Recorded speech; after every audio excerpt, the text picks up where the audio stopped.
visionner les enregistrements des discussions fréquemment intenses, divergentes ou engagées. C'est pour faire une motion rapide. Donc, bon, ok, d'accord. Comme je dois aller faire un truc, je vais poser ma motion, donc je peux faire mon argumentaire. Et puis bon, comme je dois faire un truc, je vais descendre sans manquer de respect à ceux qui sont là. Parce que quand tu finis, il faut attendre que les gens te reprennent. D'accord, d'accord, Bon, d'accord. bonsoir, monsieur Kokora, qui vient d'arriver, à Tonton Guizo et à Sheki. Bon, en fait, moi, bon, ce que Tonton Guizo a dit, moi, ça m'inquiète. À la limite, ça fait peur. Parce que si j'ai bien compris ce qu'il a dit, il dit que le chef de l'administration, en l'occurrence le président de la République, peut te nier ta nationalité. Bon, sauf si j'ai mal compris, il n'a pas spécifié la périodicité, soit ou bien les causes. Bon, genre, il a parlé de raison d'état, un truc comme ça, mais est-ce que à ta naissance, parce que je considère que la nationalité, c'est un droit inaliénable.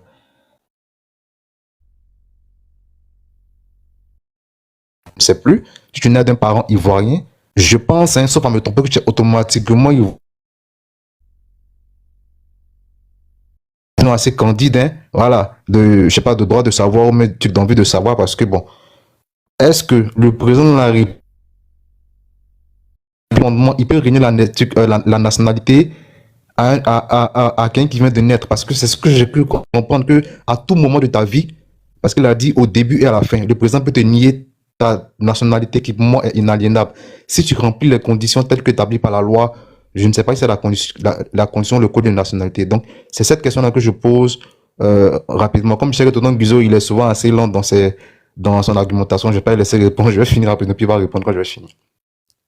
D'accord. Maintenant, pour parler du cas de Thiam, puisque dans la première prise de parole, c'était bon pour faire voir la véracité de la capture. On sait que la capture est vraie. On sait que les deux parties ont confirmé la véracité de la capture.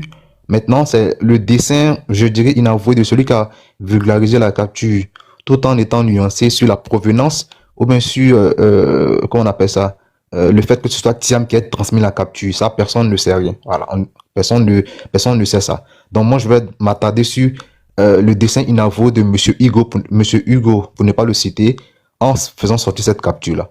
Moi, la question que je pose, elle est rhétorique, ma question. Monsieur Tidjane Thiam a plusieurs fois été présenté dans tous les médias internationaux comme franco-ivoirien. Normalement, il est même souvent, j'ai même entendu qu'il devait entrer au gouvernement français, tout et tout. Voilà.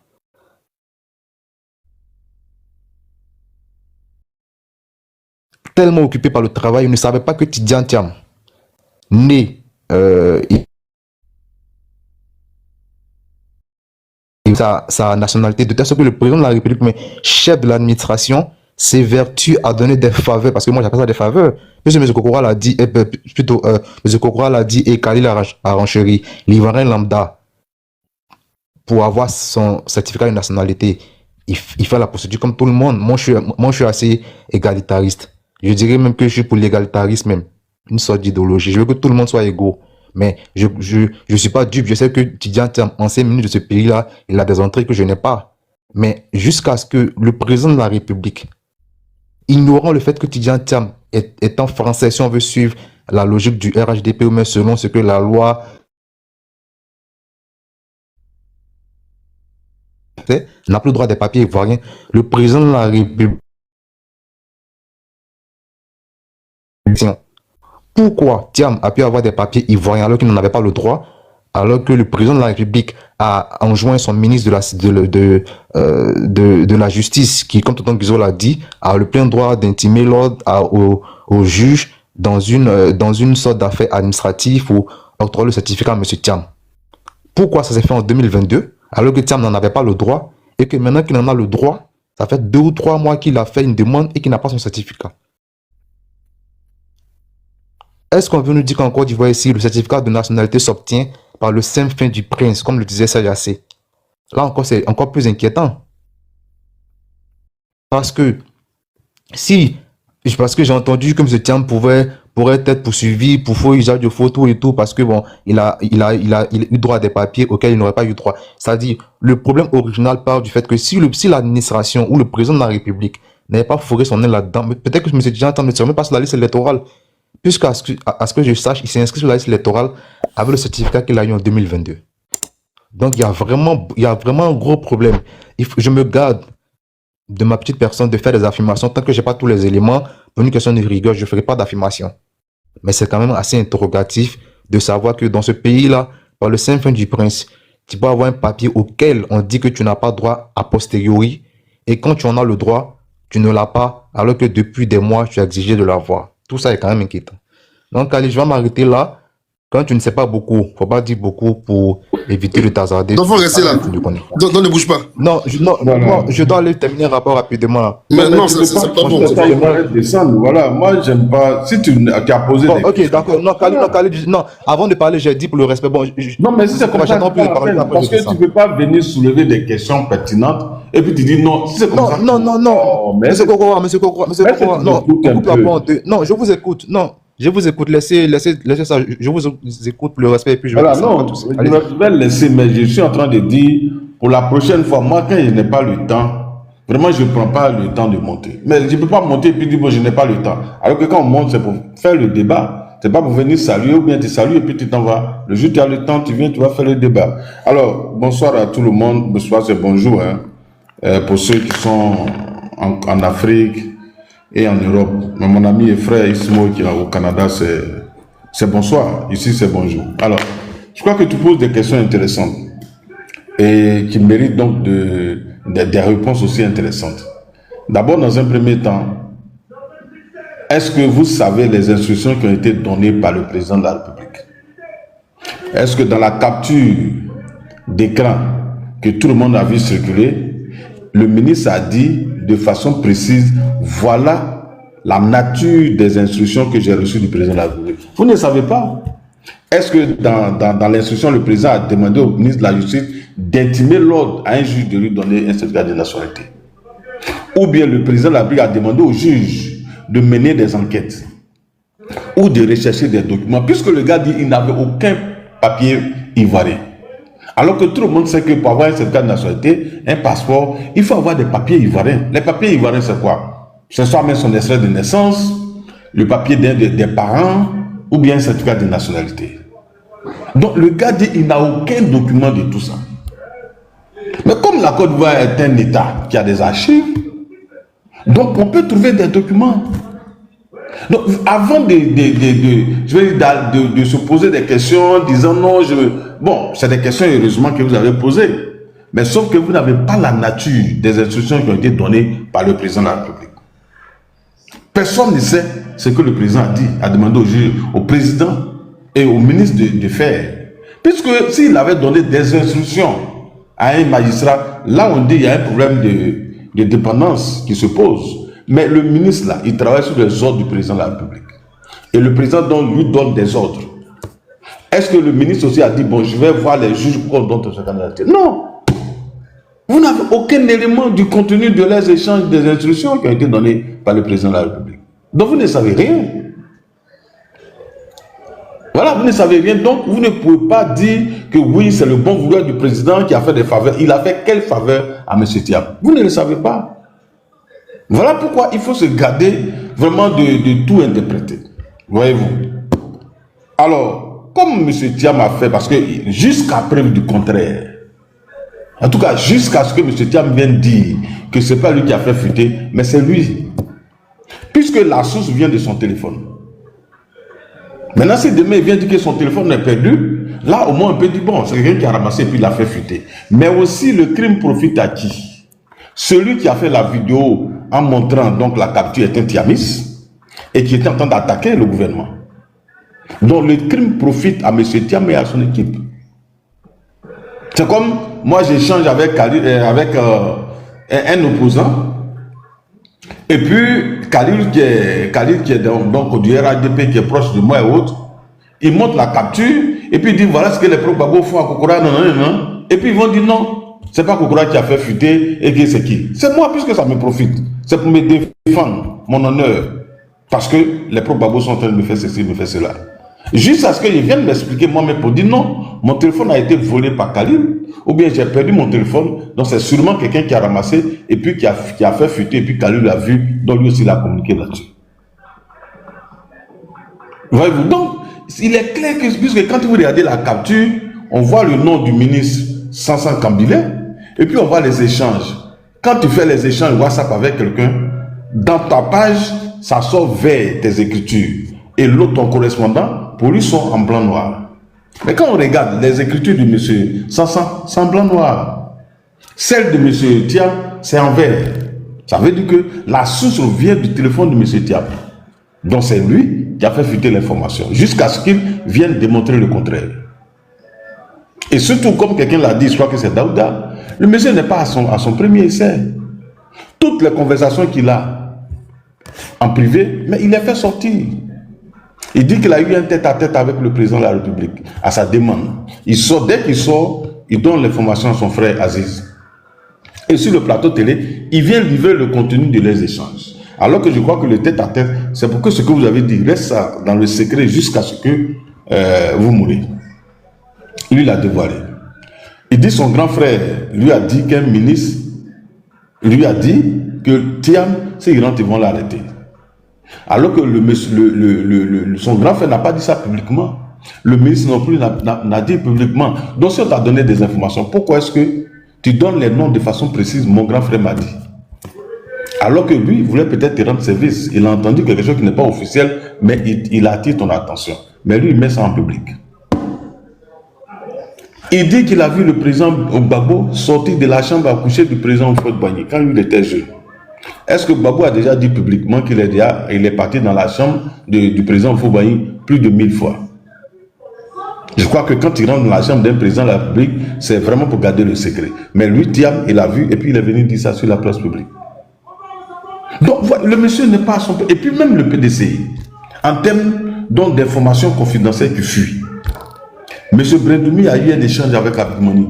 Ça s'est retrouvé sur la place publique. Le ministre Amédée Kouakou a eu un échange avec Innocent Yao. Ça s'est retrouvé sur la place publique. Donc, ce n'est pas la première fois que le PDCI fait ça. Mais cette fois-ci, c'est un acte qui tombe sous le coup, je veux dire, sous le coup du code pénal. Qui tombe sous le coup du code pénal. Pour revenir sur les documents de M. Thiam, il faut que M. Thiam dise la vérité à ses militants. Pourquoi il allait voir le président de la République en ce qui concerne ces documents? Mais comme lui-même l'a dit, il n'avait aucun document. Or, il avait besoin d'un passeport. Est-ce que le président de la République peut regarder un Ivoirien? Vous savez, souvent, les gens sont malhonnêtes. Ils sont ingrats. Et c'est ce qui est mauvais dans la vie. Tu n'as aucun document. Tu vas voir le président de ton pays pour t'aider. Puisque le président de la République, il a accès aux archives. Donc, il peut retrouver un certain nombre de documents pour toi, pour que tu puisses faire tes papiers. Il t'a aidé, ça devient un problème. Je trouve que ce n'est pas juste. Bon, ce que tu as dit, vous savez, le fait d'être français et ivoirien ne tombe pas forcément sous le coup de l'article 48. Les archives, là, ils sont français et ivoiriens, non? C'est maintenant il a renoncé. Michel Gbagbo, il est français et ivoirien. Est-ce que si demain il va demander un papier, on va lui refuser? Le président de la République n'est pas censé savoir si M. Thiam est né français ou bien il est né, il a été naturalisé. Il ne gère pas les archives de la France. Il sait que M. Thiam est français. Et comment on appelle, mais il ne sait pas si M. Thiam a été naturalisé ou pas. Ça, c'est pas son travail. Ce qu'il regarde, est-ce que M. Thiam, donc, a des frères même qui sont ivoiriens? Voilà les éléments. Donc, il regarde dans les archives si on peut retrouver des documents, des traces qui prouvent que M. Thiam, effectivement, a des documents ivoiriens. C'est ce qu'il regarde. Maintenant, si après, il y a des enquêtes menées et qui découvrent que le monsieur il a été naturalisé, il tombe sur l'article 48 de la loi, mais ça, c'est pas la faute à M. Ouattara. Est-ce que vous savez combien d'Ivoiriens se sont fait naturaliser, mais aujourd'hui, qui se promènent avec les documents ivoiriens? Donc si demain Kokora, on découvre que Kokora a une autre nationalité, alors que lui-même il est RHDP, on va dire non, c'est le président de la République qui n'a pas fait son travail. Vous savez, les gens même s'amusent quoi. Donc un État va aller fouiller dans tous les pays où vous êtes passé, où chaque citoyen est passé pour savoir il s'est naturalisé ou bien il est né français. Et à quel âge, soit même s'il est naturalisé, à quel âge il a été naturalisé. Vous pensez qu'il a le temps pour faire ça? Non. Chacun assume. Après, si la loi te rattrape, elle te rattrape. Donc le président de la République a agi conformément à ses prérogatives. Et comme il a mis le problème sur la place publique, on est obligé de maintenant de dire, M. Thiam est allé demander, quand il a demandé à avoir un certificat de nationalité alors qu'il n'a pas de document, et donc le président de la République a demandé au ministre de la Justice donc d'essayer de voir dans les archives, puisque ses frères ils ont des documents à l'ONU, donc d'aller récupérer les dossiers fournis par ses frères, puisqu'ils n'ont même pas même.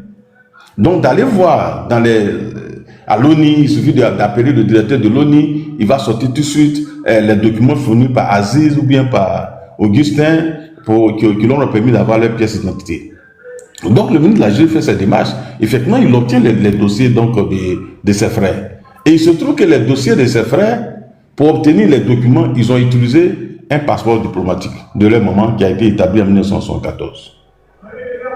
Et le ministre de la Justice qui dit, ben, le passeport diplomatique ne confère pas. Ok. Vas-y. Non, Kokora, tu peux chuter sur ça, s'il te plaît? Voilà, donc, je vais pas chuter sur ça même, madame. Daouda, c'est donc, tu vois, non, pour ne pas aller plus loin que ça, Daouda, c'est pourquoi il m'arrête. Mais ce problème, moi, ça me fait mal quand les gens ne sont pas honnêtes. Et ça, ce n'est pas bien. Voyez-vous, aujourd'hui, il essaie de mettre la faute sur le président de la République, alors que ce n'est pas la faute du président de la République. C'est eux-mêmes leur faute. Tu vois, c'est eux-mêmes leur faute. Mais je ne vais pas aller plus loin que ça. Comme lui-même, il a mis le problème sur la place publique. Alors, je crois que quand vous allez sur la page de Doumbia, qui est journaliste, lui, il a ses sources. Et donc, vous allez lire ce qu'il a. Et donc, moi, j'ai lu sur sa page. Donc, il y a eu des informations. Et donc, je peux les livrer. Mais je vais m'arrêter là pour dire, d'abord, le président de la République n'a fait aucune faveur au-delà de la loi pour permettre à M. Thiam d'avoir ses papiers. Il a seulement facilité les recherches et il a après donné instruction à l'ambassade pour que ces documents lui soient délivrés le plus rapidement possible, étant entendu que M. Thiam a été ministre dans ce pays, mais il n'est pas n'importe qui. Comme M. Thiam n'est pas Kokora, donc s'il a besoin d'un passeport, il ne va pas attendre ou bien être reçu comme un citoyen lambda. Donc il a été reçu en bonne et due forme par l'ambassadeur lui-même. Les procédures ont été facilitées. On lui a servi même un café, tout et tout, au salon d'honneur. Et après, son document est venu le plus rapidement possible. Est-ce que ça là, ça montre même que le président de la République n'a jamais été contre Thiam. Il a tout facilité pour qu'il revienne dans son pays pour faire la politique. Mais aujourd'hui, vous voyez, ce sont les Thiamites qui estiment que le président de la République n'est pas quelqu'un de bien. Quelqu'un qui t'a fait tout ça, aujourd'hui, il trouve que c'est lui qui est contre lui. Et le président de la République ne l'a jamais attaqué. Il ne l'a jamais insulté. Mais quand il a pris la parole, il le piétine. Est-ce que c'est comme ça qu'on fait? Donc je m'arrête là pour dire que c'est ça aussi la vie. Mais chacun paye donc l'ingratitude qu'il, comment on appelle, fait vis-à-vis des autres. Merci beaucoup, Koura. Merci beaucoup.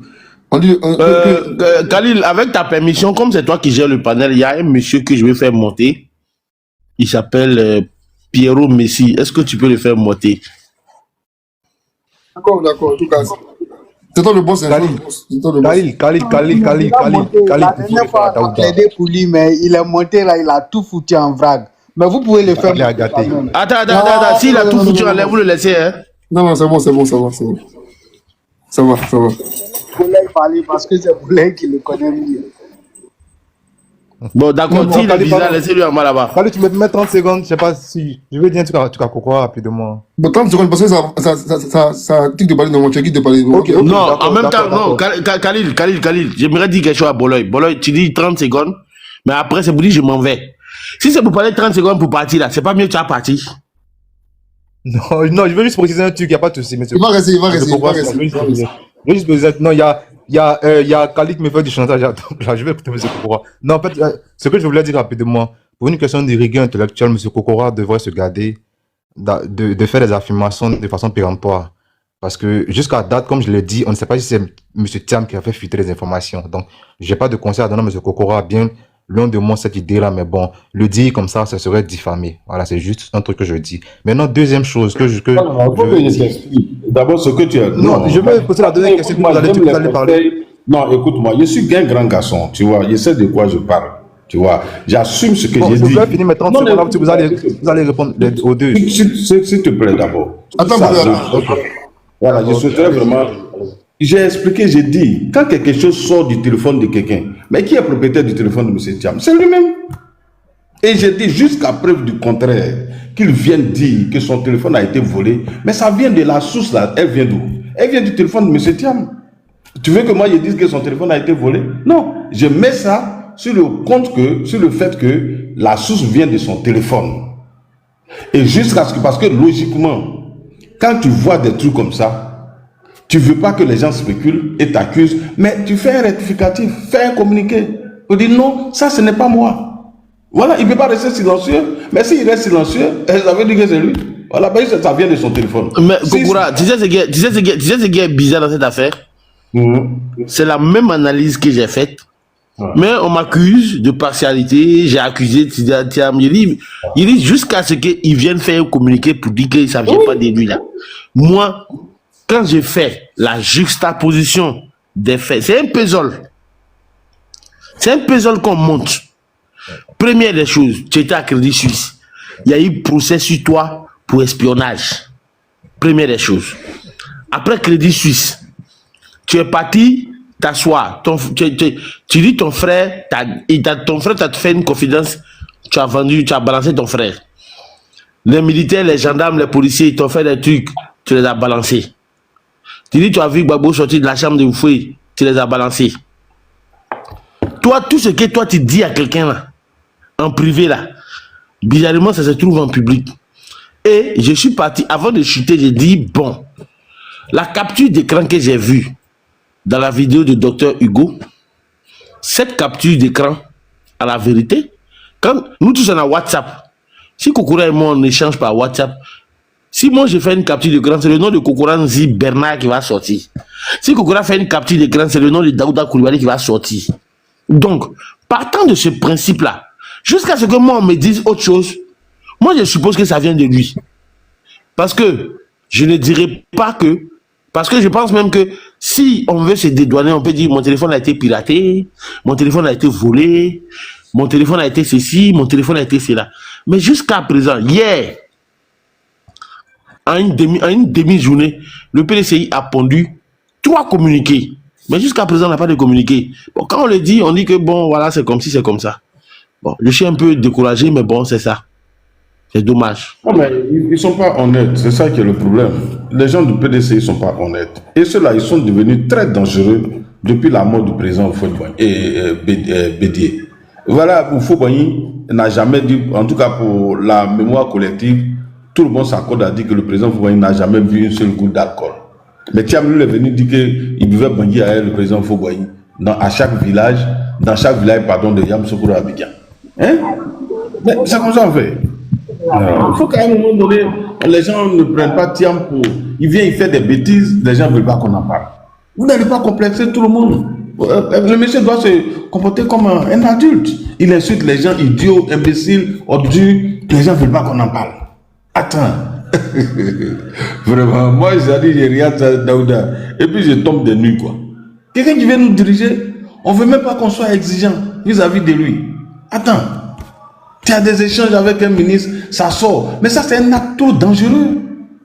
Dès que vous voyez ça, le PDCI doit faire un communiqué pour dégager toute responsabilité de M. Thiam, pour dire exactement ce qui s'est passé. On a besoin d'être informé, les gars. Le peuple a besoin d'être informé, d'être situé sur des faits aussi graves. On dit non, il ne faut pas parler, mais tant qu'il ne vient pas justifier là, c'est lui. Puisque comme Dada l'a dit, nous tous on utilise WhatsApp. Quand la source vient de ton téléphone là, tout le monde, quand le policier t'arrête, et tout ce qu'il va trouver dans ça, s'il trouve drogue dans ta voiture, la première, on t'arrête, c'est pour toi. Jusqu'à ce qu'ils mènent des enquêtes pour voir si ce n'est pas quelqu'un qui l'a déposé. Ils vont regarder les empreintes. Est-ce que les empreintes qui sont dessus t'appartiennent et autres? Si on ne trouve pas d'empreintes dessus, là, c'est pour toi. Parce que c'est ton véhicule. Donc pourquoi vous pensez que l'information qui vient de son téléphone, ce n'est pas pour lui? Ce n'est pas lui qui a envoyé. Mais attends, prenez les gens au sérieux. Merci, Khalil. Merci. Mais je ne sais pas qui a descendu le jeune homme là. Comment il s'appelle? Jeune premier. Khalil, c'est toi? Non, non.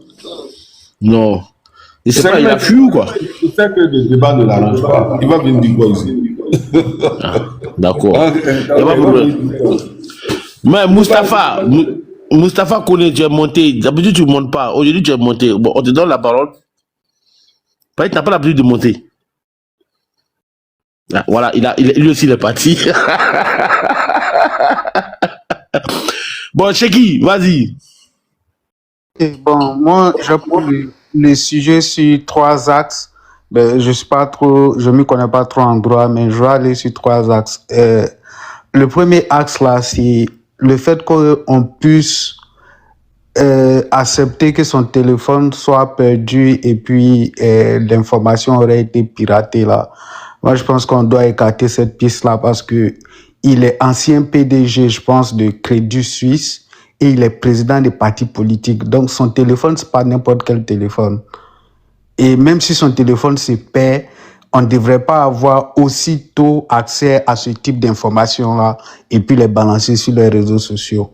Donc, cette thèse de téléphone perdu, là, même si c'est avancé demain, pour moi, c'est une thèse qui ne tient pas parce que on peut pas avoir exercer tous ces postes de responsabilité là et être en exercice aujourd'hui à un poste de responsabilité, surtout un grand parti politique.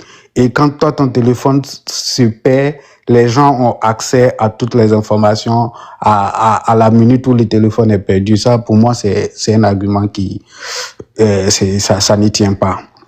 Maintenant, ce qu'il faut regarder, c'est que on a une fuite de données entre entre un ministre en fonction et puis une autorité, si je peux me permettre, de notre pays, sinon un cadre politique de notre pays. Dans certains pays... Il faut dire un ancien ministre aussi. Un ancien ministre. Dans certains pays, ce type de fuite de données-là, ça allait vraiment faire les choux gras parce que pour moi, l'échange d'un ministre, généralement, c'est classé C. C'est comme c'est classé confidentiel. Et de là, c'est retrouvé sur les réseaux sociaux et on vient nous dire que c'est pas un sujet important à débattre, qu'on aurait pu prendre d'autres sujets. Moi, je dis non. Je pense même que le parti adverse a une mine dans la main qu'elle devrait exploiter au maximum. Parce que ça montre là un peu, peut-être, la crédibilité moi, je n'ai pas fait de fixation sur la personne, mais ça montre un peu la crédibilité et puis le niveau d'habilité de la personne à gérer des postes de très haute responsabilité. Parce que dans certains pays, je sais qu'on évalue, peut-être après Ismo pourra me démentir si ce que je dis est faux, mais il y a des emplois quand tu veux occuper, surtout dans la haute sphère de la fonction publique, dans certains pays développés, il y a ce qu'on appelle le security clearance, là, le niveau d'habilité. C'est souvent, on juge, est-ce que tu es quelqu'un de fiable, est-ce que tu es quelqu'un de secret, est-ce que tu es quelqu'un de très secret avant de vraiment te laisser avoir accès à certaines informations très sensibles que quand bien même que tu n'exerces plus ces fonctions-là, tu sois à mesure de ne pas divulguer ces informations-là et de les garder. Mais pour quelqu'un d'une telle envergure qui a géré des grands groupes et qui, à la première perte de son téléphone, entre guillemets, on se rend compte qu'il y a des informations qui ont fuité, ça c'est très très grave. Et pour moi, si moi j'étais un parti opposant au PDCI, s'il savait réellement que la fuite vient de leur camp, moi j'allais exploiter ça au maximum. Et pourquoi pas même faire passer ça, ça veut dire que intensifier la communication jusqu'à faire passer sur les France 24, TV5, sur toutes les chaînes du monde pour que cette personne-là, même si elle devrait avoir des personnes qui devraient l'aider dans son lobbying, se rende compte que oui, elle a été responsable d'une fuite des données. Ça, dans les pays développés, là, ça passe pas. Il y a des entreprises qui perdent la moitié de leurs clients le même jour qu'il y a ces types de délits qui sont vécus. Donc, du coup, là, je pense que et je critique pas la communication du parti au pouvoir, mais je pense qu'ils ont une mine d'or dans la main qu'ils pourraient exploiter sur de long terme. Parce que quand la personne, on a ce type de publication, quand c'est bien exploité, du coup, parce qu'il ne faudrait pas qu'on se blague, même dans votre camp, la personne a des infiltrés, mais ces infiltrés-là vont peut-être même avoir peur de lui donner l'information parce que tu donnes l'information à quelqu'un qui n'est pas fiable, qui du jour au lendemain peut refaire sortir vos conversations. Donc, vraiment, je pense que c'est un gros problème. Et je pense que le parti au pouvoir doit suffisamment communiquer dessus, doit attirer l'attention, doit faire savoir aux gens que réellement, il y a des personnes, il y a des cadres qui sont pas fiables dans la gestion d'un État. Parce que si déjà, pour un simple certificat, il y a ce type de perte-là, ça veut dire qu'au sommet de l'État, un jour, ça va pas fonctionner. Et puis, pour peut-être chuter, là où je me questionne, ben là, j'ai un peu de grief contre peut-être le ministre de la Justice, mais je veux comprendre qu'il s'est trompé de bonne foi, parce que pour moi, il y a des informations là, c'est pas sur WhatsApp qu'on discute de ça. Surtout que lui, il était un ministre en fonction et peut-être que l'aide ou le service qu'il devait rendre, parce que dans le message, c'est dit sur instruction du président de la République. Donc, je pense qu'il faudrait aussi, si c'est pas fait, essayer de former nos ministres, nos hauts cadres, nos dirigeants sur l'utilisation des outils numériques qu'ils ont. Parce que c'est pas peut-être après encore Ismo pourrait me démentir, mais je sais que généralement, quand tu occupes une haute fonction dans des pays développés, la première des choses qu'on te fait, même un employé lambda, c'est l'utilisation des outils numériques que tu as. Quelles sont les informations que tu peux utiliser, soit sur Teams, soit sur Zoom, soit sur WhatsApp, ou bien soit même sur la messagerie interne de ton ministère. Ben, ça veut dire que si Thiam a pu en griffe, parce qu'on dit c'est pas lui, donc faut pas que je l'accuse, si il a pu divulguer une telle information d'un échange avec un ministre en fonction, ça veut dire que c'est très grave. Ça veut dire qu'il y a des citoyens lambda un jour qui pourront divulguer les messages qu'ils ont eu avec des hauts cadres. Donc, il faudra aussi qu'on essaie de former tous nos hauts cadres de tous les partis politiques pour vraiment savoir que les smartphones qu'ils ont, quand on a un poste de responsabilité, il y a des petites choses qu'on essaie d'éviter au maximum. C'est pourquoi tu vas voir, que ce soit aux États-Unis, que ce soit au Canada, les gens, ils n'acceptent même pas qu'on utilise des outils comme TikTok sur son poste de travail, parce que ça peut servir d'espionnage de vos activités et autres. Donc vraiment, il faudra qu'on essaie de former tous nos dirigeants, nos cadres là, sur l'utilisation de leurs outils. Et pour chuter, je pense que le RHDP a une mine d'or dans la main, si elle est bien exploitée, parce que ce type d'information, si ça passe sur les médias internationaux là, le candidat en question va se faire discréditer. Et même les ambassades en Côte d'Ivoire qui peut-être dans l'homme seraient en train de l'aider, ils vont prendre du recul parce qu'ils se rendront compte que c'est pas une personne fiable, c'est pas quelqu'un à qui tu peux donner des informations qui tôt ou tard, peut-être qu'un jour il va dire, ben même l'ambassadeur des États-Unis m'a confié ça et puis ça va se retrouver. Merci beaucoup. Donc, il faudrait que le RHDP... Bon, Khalil, bonne nuit, à demain et puis à tous demain. Merci beaucoup. Bye. Je pense qu'on va pas tout dire, mais on fait... Quand tu lances ce panel et puis tu as dormi, quoi. Mais tu as attaqué le RHDP là, tout à l'heure, là, sur la chute de ton propos là. Donc, là, peut-être que 1-2 minutes, je ne sais pas si tu veux réagir sur ça. Ah, sur le ministre là, il dit que le ministre, normalement, pour lui, il doit communiquer sur autre chose que WhatsApp. Je ne sais pas sur quoi. Peut-être que quelqu'un qui peut faire capture d'écran de WhatsApp, il peut faire un mail aussi. Un mail, je ne sais pas, voilà. Oui, bon, là, c'est une question de responsabilité personnelle. Hein. Parce que je ne sais pas comment le ministre pourrait échanger avec... Ben, je crois que c'est sur la base de la confiance qu'il a échangé. Bon, heureusement qu'il n'y a pas vraiment d'éléments top confidentiels. Vous savez avec qui vous échangez des éléments confidentiels. Voilà pourquoi le ministre, vous avez vu dans les instructions, il n'a pas explicité les choses. Il a dit seulement j'ai reçu les instructions donc, du président de la République. Donc, quel type d'instruction? Rien. Mais ce que nous on regarde ici, c'est le manque de responsabilité de M. Thiam. Et ça, comme quelqu'un l'a dit, le chéri l'a dit tout à l'heure, M. Thiam n'est pas quelqu'un qui va au maquis comme tout le monde et puis il dépose son téléphone, quelqu'un va venir ramasser. Il a des gars de corps, il a des gens qui l'entourent, il y a des gens qui gèrent son téléphone, donc son téléphone ne peut pas se perdre aussi facilement. Voilà, il ne prend pas taxi pour dire non, il a oublié son téléphone dans le taxi. Aussi, ils ont des téléphones quand même, puisque lui-même est homme politique, donc pour se protéger, ils ont des téléphones qui sont protégés. Parce que si toi-même ton téléphone n'est pas protégé et que les gens peuvent les hacker aussi facilement, mais tu mets tout ton parti en danger. Tu mets tout le monde en danger, puisque, comme Cyril l'a dit, il a tellement bien dit, il y a des ambassadeurs qui échangent avec lui, avec tous les hommes politiques. Donc, si vos conversations ne sont pas secrètes, et que ça peut tomber dans le domaine public, mais désormais, ces ambassadeurs vont faire attention. Voilà. Ils vont faire très attention, peut-être que pour communiquer avec toi, ça sera face à face pour le faire, puisque ton téléphone n'est même pas sécurisé. Donc, voilà pourquoi il dit, il ne faut même pas mettre ça sur le compte des téléphones a été hacké, perdu, c'est faux. C'est lui-même donc qui a fait fuiter les informations. Parce que le téléphone de M. Thiam, on ne peut pas avoir accès aussi facilement comme ça.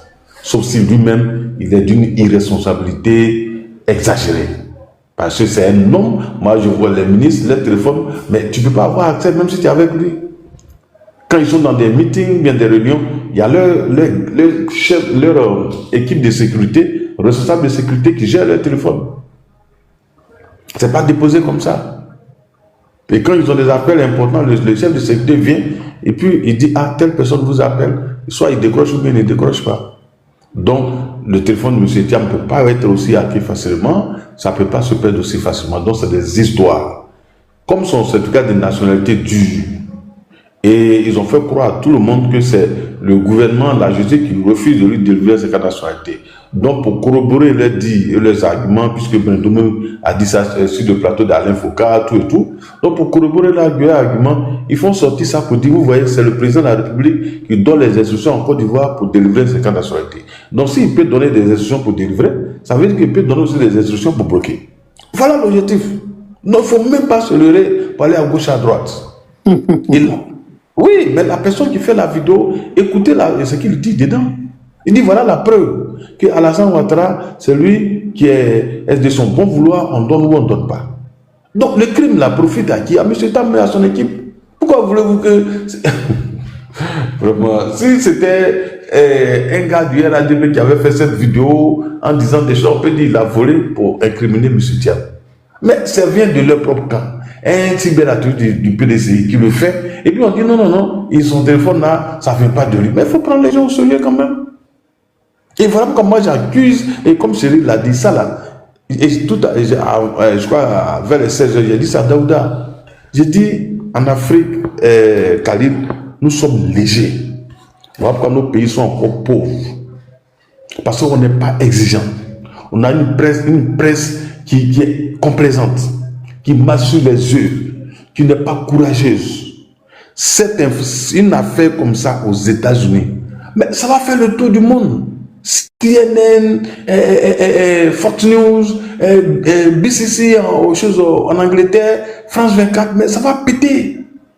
Ça fait le chou gras. Mais ici, là, ils ne veulent même pas en parler. Mais voilà pourquoi nos pays sont encore pauvres. Parce que c'est un acte qui n'est pas acceptable. Pour quelqu'un qui veut diriger nos pays. Mais vous imaginez, demain, ils discutent de façon confidentielle d'affaires aussi sérieuses et puis ça se retrouve sur les réseaux sociaux. Mais votre pays n'est pas protégé. Personne ne va avoir confiance en vous. C'est un acte d'irresponsabilité pas possible. Mais ici, non, c'est une affaire banale. Bon, je n'ai pas écouté ces assez, hein, mais je reconnais, lui va tout balayer du revers de la main. Ça montre que ces gens n'ont pas de valeur. Et donc, l'Afrique, on va choisir toujours des présidents sans valeur. Et on va continuer d'être dans ça. Ça, c'est de la haute corruption et du détournement, tout mélangé. S'il est capable de faire ça, mais imaginez ce qu'il peut faire quand il est au pouvoir. Voyez-vous?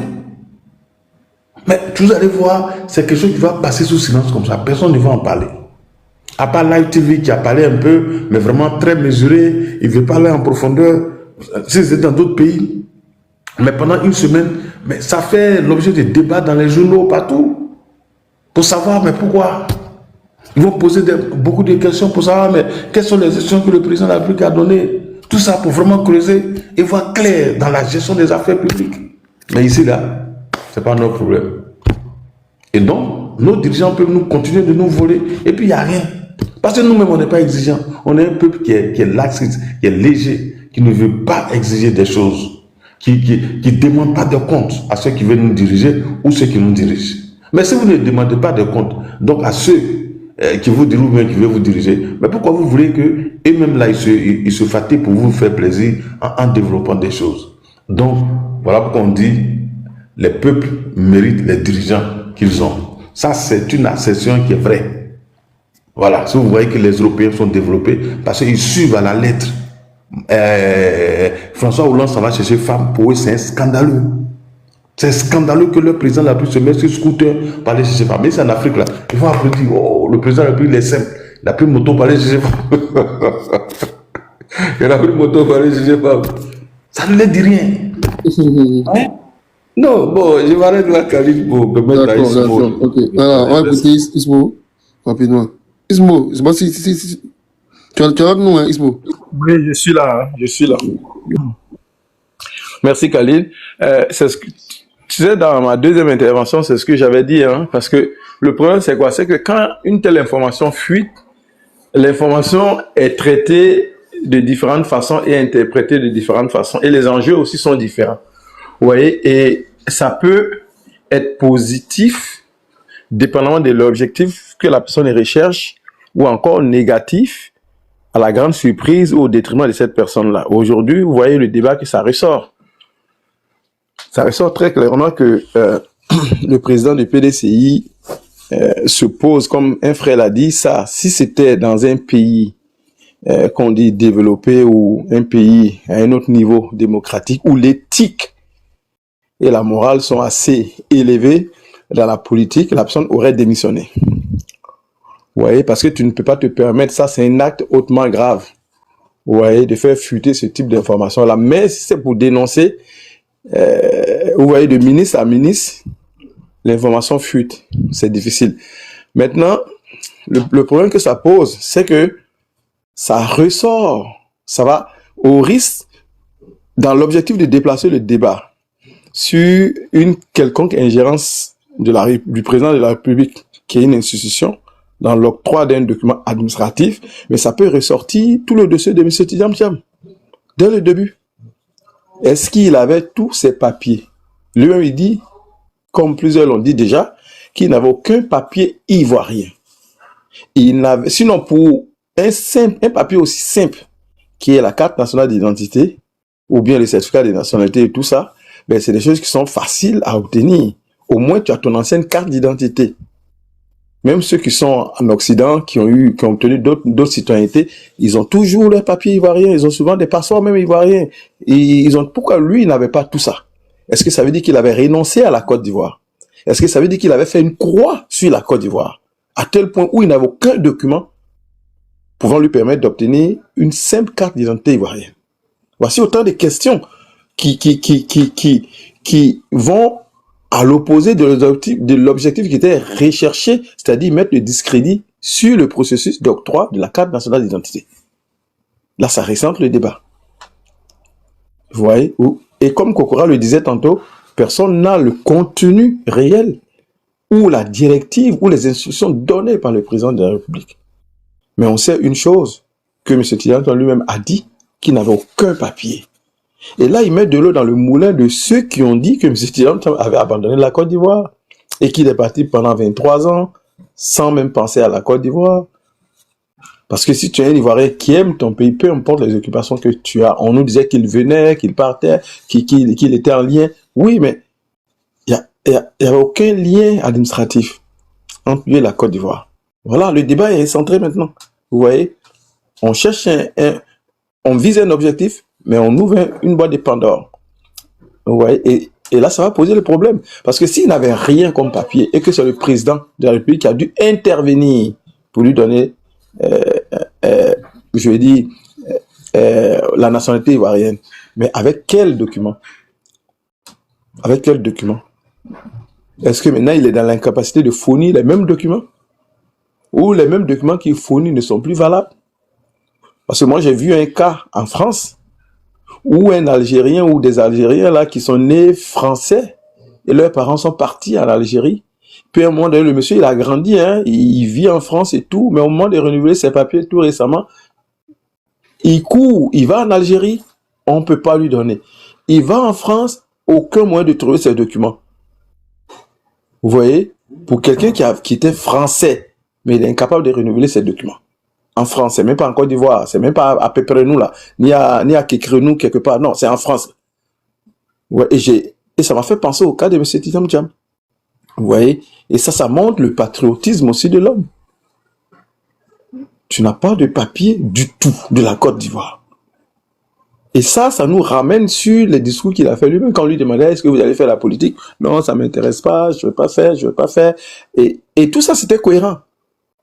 Donc, on peut dire que c'est par même accident, c'est peut-être à cause du décès de de l'ex-président, paix à son âme, Henri Konan Bédié, que peut-être s'est lancé à la politique. Sinon, la Côte d'Ivoire ne l'intéressait pas.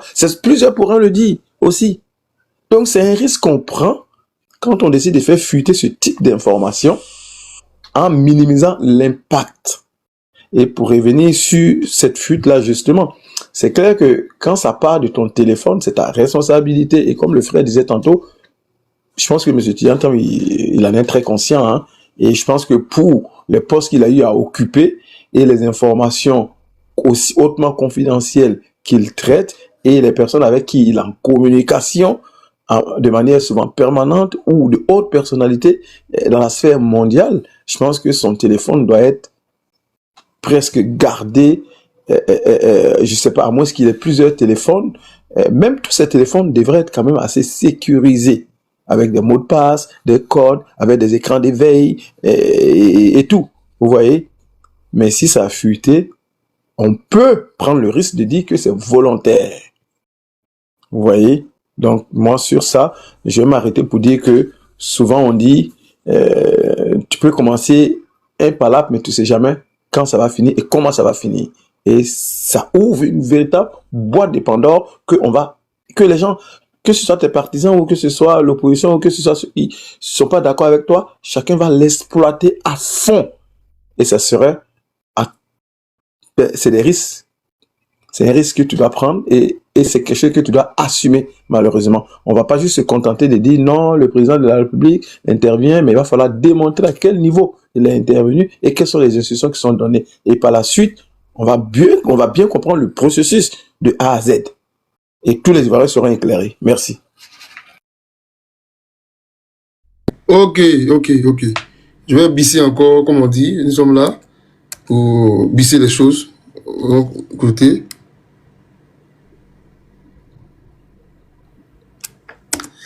Pourquoi est-ce que, il y a quelque temps, le même Alassane Dramane Ouattara vous a donné un passeport ordinaire? D'abord, quand je l'ai vu, je lui ai dit que je n'avais plus de papier ivoirien. Donc il était bien clair que j'ai bien dû vivre pendant toutes ces années avec une nationalité. D'accord? La française. Oui, donc le fait que j'étais français était connu de tous. On m'a redonné les papiers que je n'avais plus. On a même fait un film institutionnel à l'ambassade de Côte d'Ivoire. Pour fêter, j'ai rempli les formulaires sur votre président Ouattara. Oui, bien sûr. Ok, ça c'est pour cette poste-là. Donc, pour confirmer ce que Ismaël a dit, effectivement, il dit que un pays qu'il a toujours aimé, là, il n'avait plus ses papiers. Pendant toutes ces années, il a dit qu'il n'avait plus ses papiers, plus les papiers. Donc c'est l'homme qui pense qu'il veut l'éliminer, là, qui a dit que il veut donner les papiers. Bon, bref, je pense qu'on va donner la parole. Je pense qu'il reste d'autres sont montés. Hein. Sinon, il veut quand même écouter Tonton Guizot, que je l'ai écouté, mais comme d'autres sont montés, Tonton Guizot, excuse-moi, je les prends rapidement, puis je reviens à toi.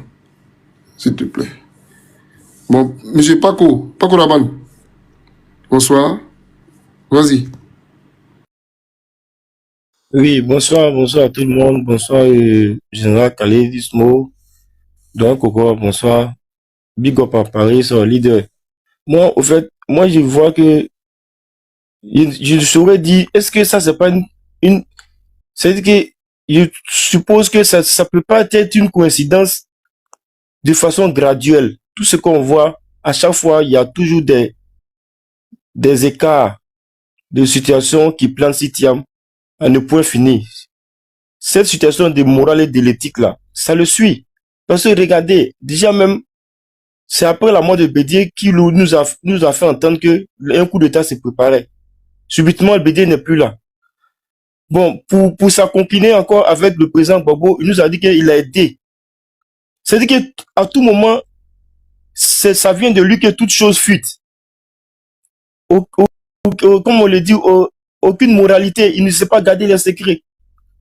Jusqu'à ce qu'on en arrive aujourd'hui, dans le contexte même de la fuite de l'échange avec le ministre. Moi, la question que moi je me pose, parce que moi je ne suis pas monté véritablement pour véritablement m'étendre un peu tout ce que les autres ont dit, parce que moi quand je regarde, j'ai vu que c'était quelqu'un qui n'était pas crédible quand les autres ont dit. Parce que quand il vient demander le président, quand il fait faire appel au président Ouattara de pouvoir véritablement lui donner des documents.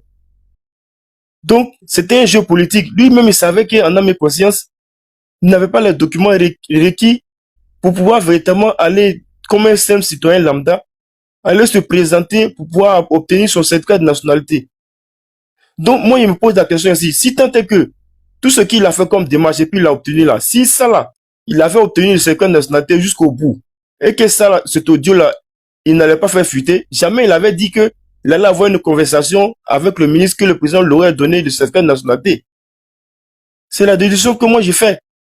C'est parce que quand on regarde, si jamais sur le dernier certificat qu'il a obtenu, il a demandé qu'il avait eu, je ne pense pas que ça là, ça aurait fuité.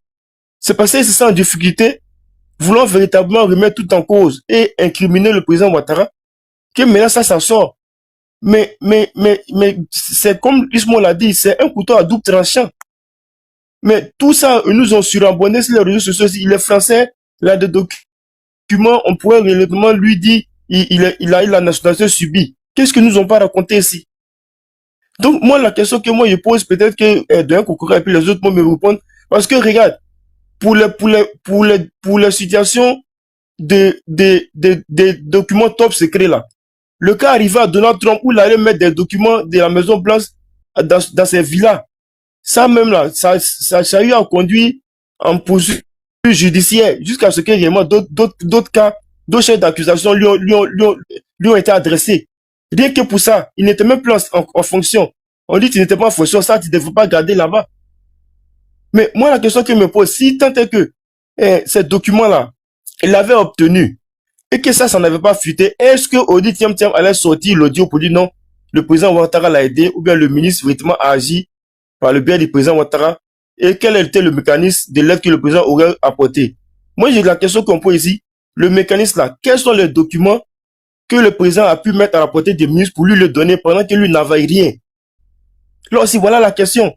Donc moi, je me pose la question, est-ce que ça allait fuiter si Tiam, au sortir de sa dernière requête de demander un certificat de nationalité qu'il avait obtenu? Et c'est ça aujourd'hui là. On allait attendre ça. C'est parce qu'il n'a pas obtenu gain de cause et qu'il ne sait pas quel était le mécanisme vu par le ministre de la Justice, par le biais du président de la République, de quels sont les documents qu'on a versé peut-être pour lui obtenir le certificat de nationalité pour avoir le passeport. Donc lui, il se pose la question de quelle manière ils ont pu procéder. Et aujourd'hui, surtout, peut-être c'est ce qu'on lui demande pour qu'il puisse justifier à la justice pour avoir son certificat. Donc il n'a pas ce calcul-là pour le faire ou bien il n'a pas ce mécanisme-là pour savoir. Il va se poser la question, mais ils ont obtenu quel genre de document? Quel est le document que le président Ouattara aurait délivré ou bien aurait donné instruction au ministre pour lui obtenir un certificat de nationalité afin d'avoir au moins son passeport? Voilà des questions qui aujourd'hui se posent. Tout le monde me demande, est-ce que si jamais ça aurait été fait à bon escient dans sa logique et qu'il avait obtenu le certificat de nationalité, aujourd'hui là, cet audio-là, tiens, m'allait faire fuiter ça. Voilà moi ma question que je pose. Vraiment, merci bien. Je ne veux pas être long. Moi, un peu, voilà mon analyse que j'ai fait sur les dossiers. Merci beaucoup. Je pense que je passe la parole maintenant à monsieur Leader. Bonsoir à vous. Ok, bonsoir le général Khalil, bonsoir à Daouda, bonsoir aussi au grand frère Kokora et puis à tous ceux-là même qui sont sur le panel. Voilà. Merci de pouvoir nous permettre de pouvoir parler de ce sujet. Au fait, moi, personnellement, je pense que ce monsieur-là a un problème, un gros problème financier. Et il est dos au mur. Il s'est dit que ouais, du genre, ce serait facile qu'il revienne en Côte d'Ivoire et puis peut-être toutes les portes lui seront ouvertes et puis pour pouvoir avoir une importante manne financière. Pourquoi je le dis? quand il fait son interview avec Alain Foucault, il dit que ouais, du genre, il a été condamné en Suisse pour pouvoir verser 200 et quelques mille euros à sa servante. Quelqu'un qui touche 10 millions d'euros par an. Mais ça, c'est quelque chose, c'est comme n'importe qui dans le monde qui a 10 000 francs dans ta main. On dit qu'il faut aller 200 francs pour pouvoir donner à quelqu'un et puis pour pouvoir tuer la fête. Mais tu le fais carrément et complètement. Sans poulet autour du pot. Ce gars a un problème. Et puis, comme on le dit là, il se voyait comme du genre un héritier d'Oufo-Boigny, donc il a la priorité. Vous voyez, quand il est venu première fois, il lançait des pics et trucs à ses collègues opposants. Le président Gbagbo et Sorobio, mais tout ça là. Quand il a vu que ouais, du genre, c'est bizarre là. Il a fait une, je vais dire, il a fait demi-tour, 360 degrés, bon, 180 degrés direct pour répartir là-bas. Ce gars-là, il a un gros problème. Et quand il est en train de faire ça, bon, personne ne peut venir dire que, ouais, du genre, ils ont volé son téléphone. Normalement, ce genre de personnalité-là, ils ont des téléphones cryptés et des trucs du genre. Tu peux pas avoir accès. Même si tu prends leur téléphone, tu peux pas avoir accès à ça. C'est impossible. Ils ont des choses de telle sorte que, ouais, du genre, ils n'ont pas un numéro, un téléphone comme le nôtre, où dès que tu prends en même temps, tu t'en vas. Non, c'est pas possible. Et il a été au Crédit Suisse, il a été dans de grandes institutions et autres ça là. Donc ce n'est pas possible. Pour lui-même sa sécurité là, il peut pas laisser son téléphone facilement comme ça. Mais si les gens avaient volé, dites-moi, c'est ça là seulement qu'ils auraient fait sortir. Dites-moi, de tout ce qu'il y a dans son téléphone là, c'est ça seulement. Dans ces cas-là, que les gens qui ont volé là nous prouvent que ouais du genre, ça a été vraiment volé. Donc ils n'ont qu'à faire sortir d'autres choses. Pourquoi ils ont trié? C'est seulement un truc du genre, ce qui concerne son certificat de nationalité avec un truc du genre, le ministre de la Justice qu'ils ont fait sortir. Et normalement, quand les gens, quand ils volent ton téléphone là, ils s'en vont dans les trucs du genre, dans tes photos, des vidéos, comme ci, comme là, pour d'abord toi chercher à pouvoir te faire du chantage avant de rentrer dans l'affaire politique. Pourquoi eux là, ils volent ton téléphone et puis ces messages, il y a un truc du genre, un quelconque ministre qui s'en va chercher. Ça, c'est quel genre de voleuse, ça? C'est quel genre d'acteur? Moi, je voudrais que quelqu'un me dise quelle personne vole le téléphone d'une autre aussi, une personne aussi importante, et puis qui s'en chercher une conversation de cette personne avec un ministre. Alors qu'il y a beaucoup.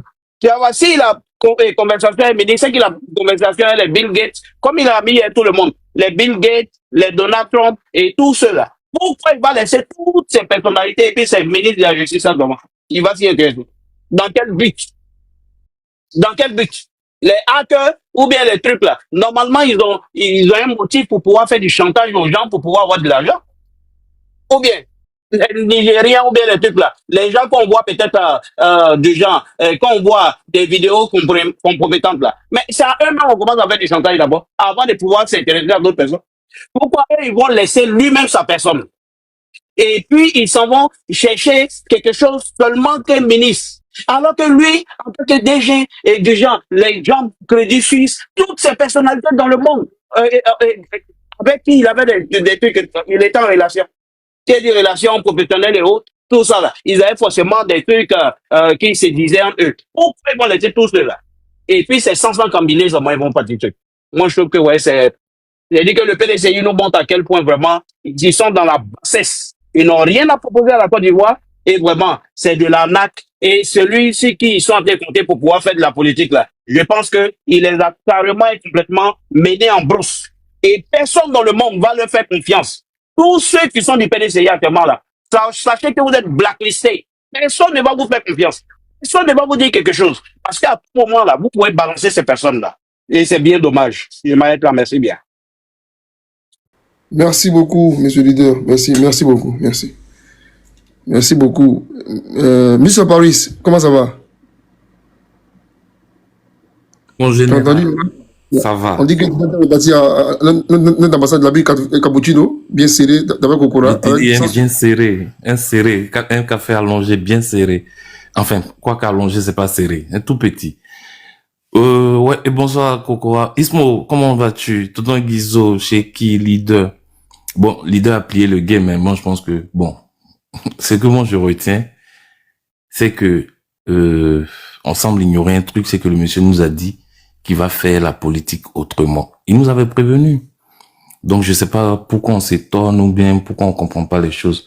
Le seul truc que moi j'ai retenu aujourd'hui, c'est que lui qui a fait la vidéo là, soit il va aller à la Maca, ou le gars qui lui a passé son téléphone et puis il a fait capture là, il va le trouver là-bas. Mais en tout cas, entre les deux là, il y a un qui va aller en prison. Il y a ça. Il y a aussi, bon, je retiens que il a enregistré au moins le nom du ministre. Il a mis son nom, quoi. Il n'a pas mis l'idiot ou bien l'imbécile. C'est comme ça, il traite les gens. Donc, il aurait pu mettre, parce que nous, on est libre, hein, Coco peut me donner son numéro. Et puis, quand j'enregistre, je mets, oh, le TikToker, là. Et puis, le pauvre monsieur, quand il m'appelle, il est persuadé que je le traite bien, et puis, sauf que c'est moi qui le vois en TikToker, quoi. Bon, bref. Heureusement, il a mis le nom du ministre. Au moins, c'est rassurant. Enfin, pour lui, hein. Après, il fait ce qu'il veut. Mais moi, je sais pas pourquoi on se surprend à voir que le téléphone du monsieur puisse traîner partout. C'est pas le même monsieur là, on dit les gens sont venus chez lui dimanche pour crier sur sa bonne.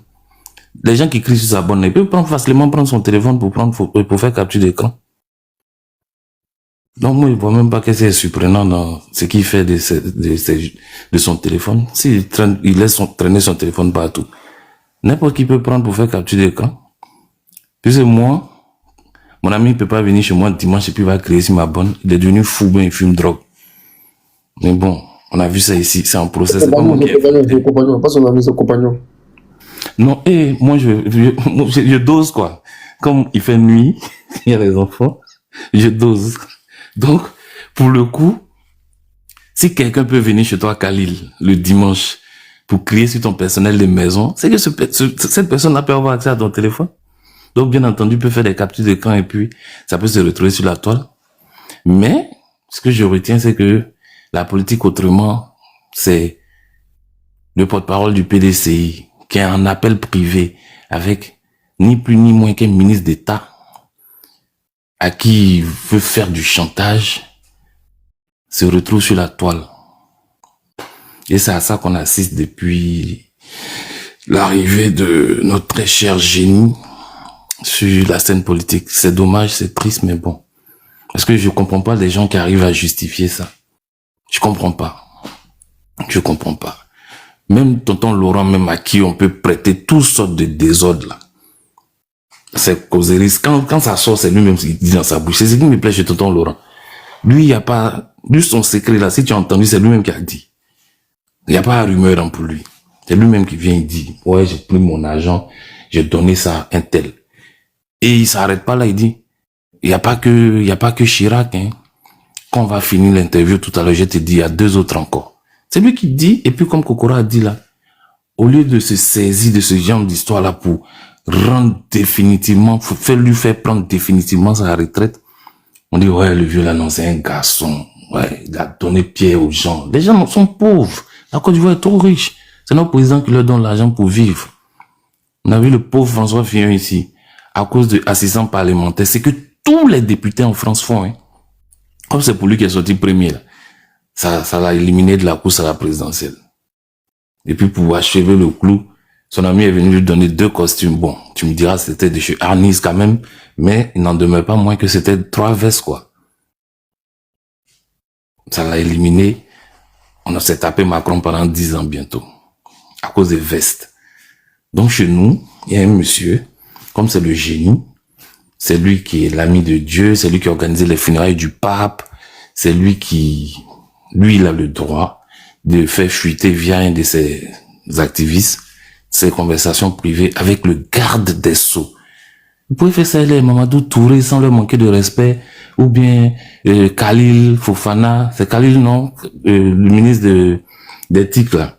Ils pouvaient faire ça, c'est pas des grands ministères, quand même, on va dire, mais garde des Sceaux, ministre de la Justice, qui lui te précise que, monsieur, je viens vers vous parce que j'ai reçu une instruction du chef de l'État. Tu trouves le moyen de faire fuiter ça, là. Il y a des gens même, bon, comme il n'aimait pas le pays, donc il n'a pas un projet de revenir, c'est pour ça. Sinon, quand tu vois qu'il est doux comme ça, là, toi, tu peux t'enlever dedans. Bon, malheureusement, il a fait son affaire. Il n'avait pas un projet. Moi, je dis, ce monsieur, il était en mission parce que soit il est venu pour venger son mentor Charles Konan Banny. Donc, il a dû promettre ça sur son lit de mort à Charles Konan Banny que je vais pas laisser tout ça impuni. Je vais décapiter le PDCI parce que c'est le PDCI qui t'a jamais reconnu à ta juste valeur. Donc, dès que quand tu vas partir là, je vais récupérer le parti et je vais le décapiter. Je vais le dépiécer. Et je pense qu'il est en train de magnifiquement réussir sa vengeance. Sinon, rien de productif.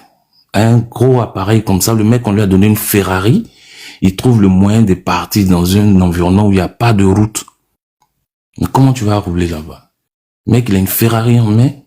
Et au lieu de prendre l'autoroute du Nord pour tester ça sur la route de Yamsokro, non, hein, il est sur les petites routes de Derek Giglo là-bas, là. Où nous, on n'a pas encore eu goudron. C'est là-bas, il est en train de rouler en Ferrari. C'est compliqué. Mais bon. Ça, c'est tout à notre avantage. Donc, on va pas vraiment leur donner des conseils pour que ils reprennent la route, hein. Ils font ce qu'ils veulent. Ils foutent, ils gâchent leurs cartes. Ils font ce qu'ils veulent. Ça, c'est leur problème. Et comme j'ai toujours dit, le 28 octobre, tout ça sera derrière nous. Parce qu'il n'est pas concerné par les législatives, parce que pour les législatives, là, c'est encore plus grave. Que le président même lui a donné extrait de naissance. Pour les législatives, là même, c'est pire, on dit n'avoir jamais renoncé à la nationalité ivoirienne. Donc, de toute sa vie, jusqu'on a changé toutes les constitutions qu'on veut, lui peut jamais devenir député en Côte d'Ivoire. Donc, comme ça, le problème est réglé. Et puis voilà. On va mettre nos stratégies en place pour que des gens comme Diaoufoué, Brendoumi, Blessi, tous ceux-là soient plus députés en Côte d'Ivoire. Et puis, on va bien se passer. Comme c'est toi qui as fait qu'il n'est plus candidat pour être président, pardon, essaie de te motiver. Nous, on bat ta campagne, tu vas aller t'occuper de Brendoumi, comme c'est ton frère Agni, là. Donc, on espère que tout va bien se passer. Et puis, Dieu merci, lui, c'est auto-écarté ou auto-exclu. Donc, on attend le prochain scandale encore, puisque lui, c'est séquencé pour lui. Il a fait le coup de Foka, il a fait le coup de une autre interview encore. Là, il a fait le coup de la conversation WhatsApp. On espère que la semaine prochaine, il y aura un autre truc encore. Parce qu'avec lui, on n'est pas à l'abri, hein. Donc, moi, j'ai pas grand chose à dire. Mais Paris, pourquoi tu dis Charles Konan Banny était son mentor? Moi, je ne comprends pas, hein.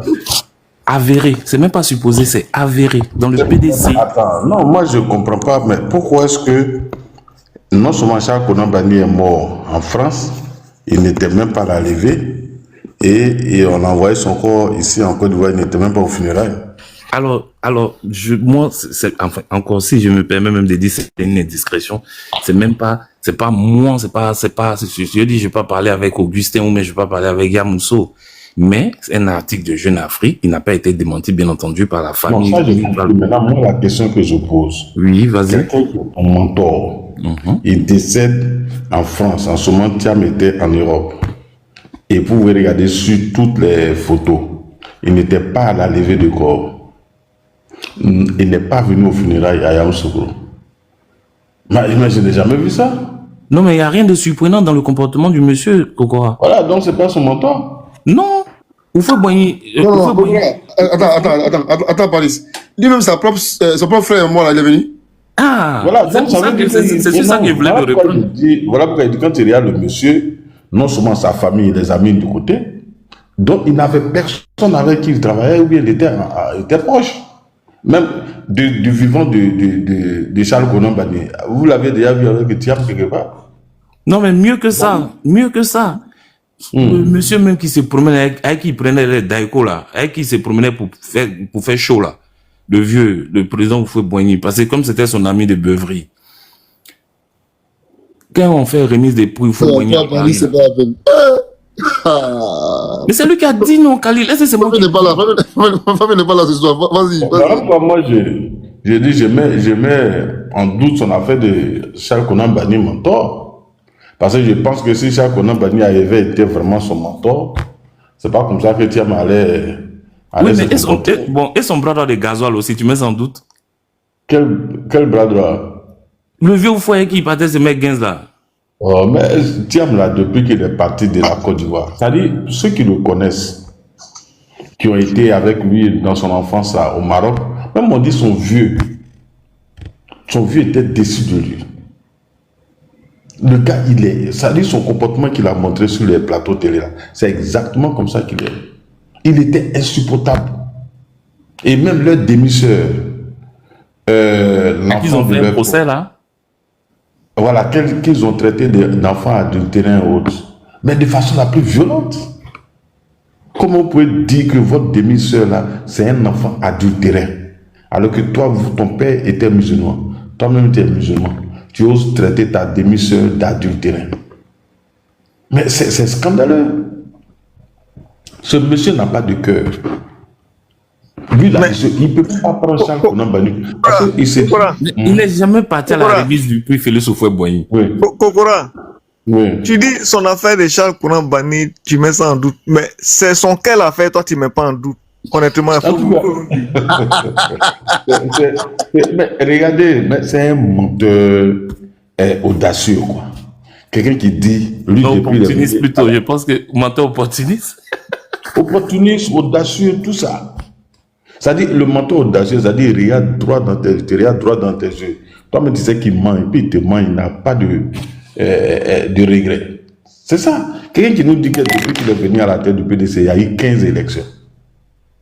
Mais qu'est-ce qu'on peut attendre d'un gars comme ça? Et puis c'est un gars qui pense qu'il est plus intelligent.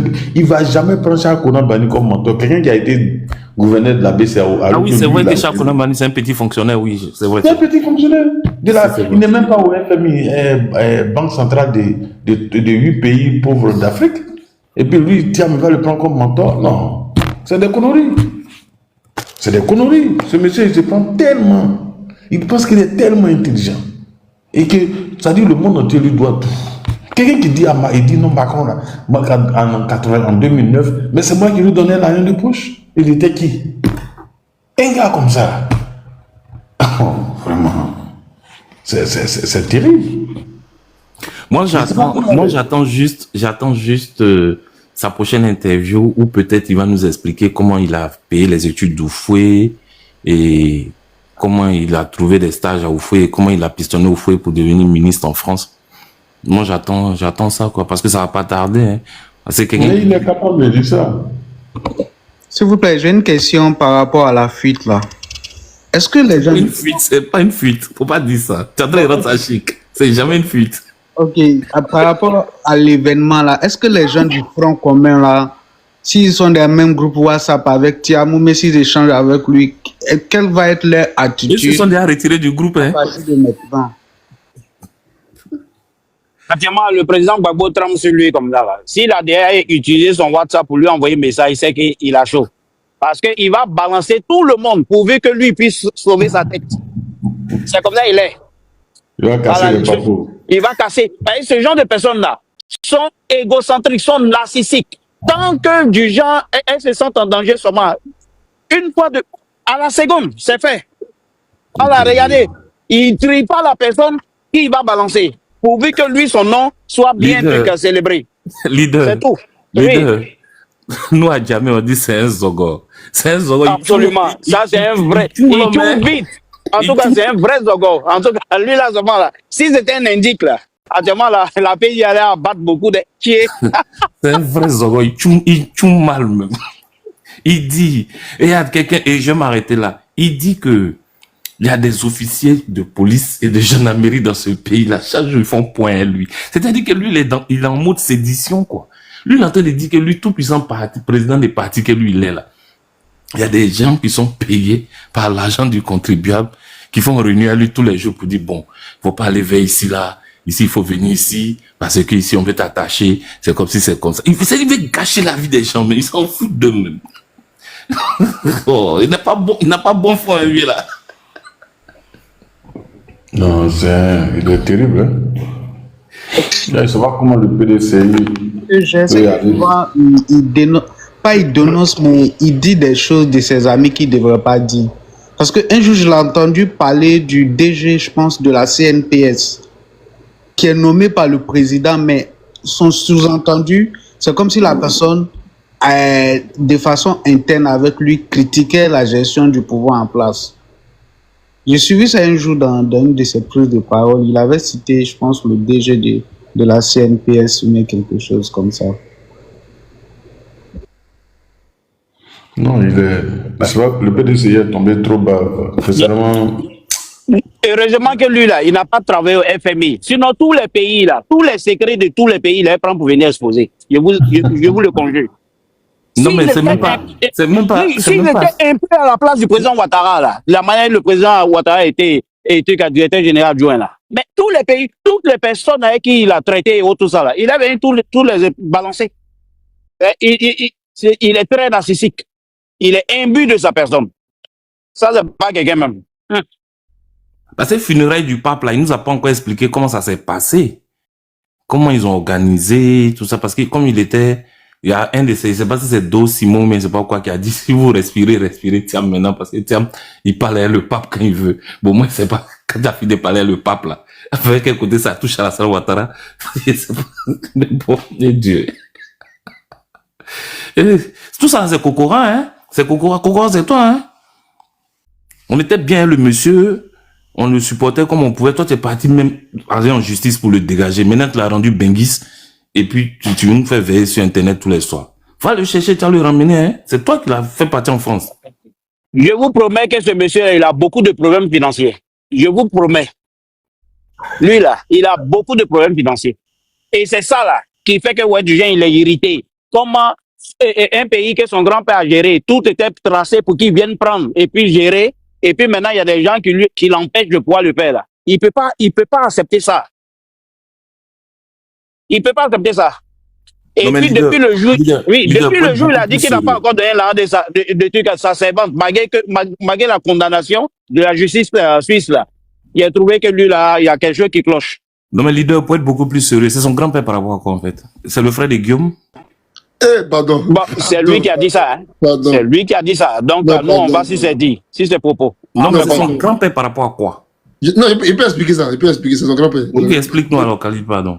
Bon, en fait, tu sais, en Côte d'Ivoire, là, il y a une belle femme baoulée, comme elles sont si belles, une belle femme baoulée qui est la sœur, effectivement, de la mère du Foubani, qu'on appelait, en fait, Kimou Yamousso.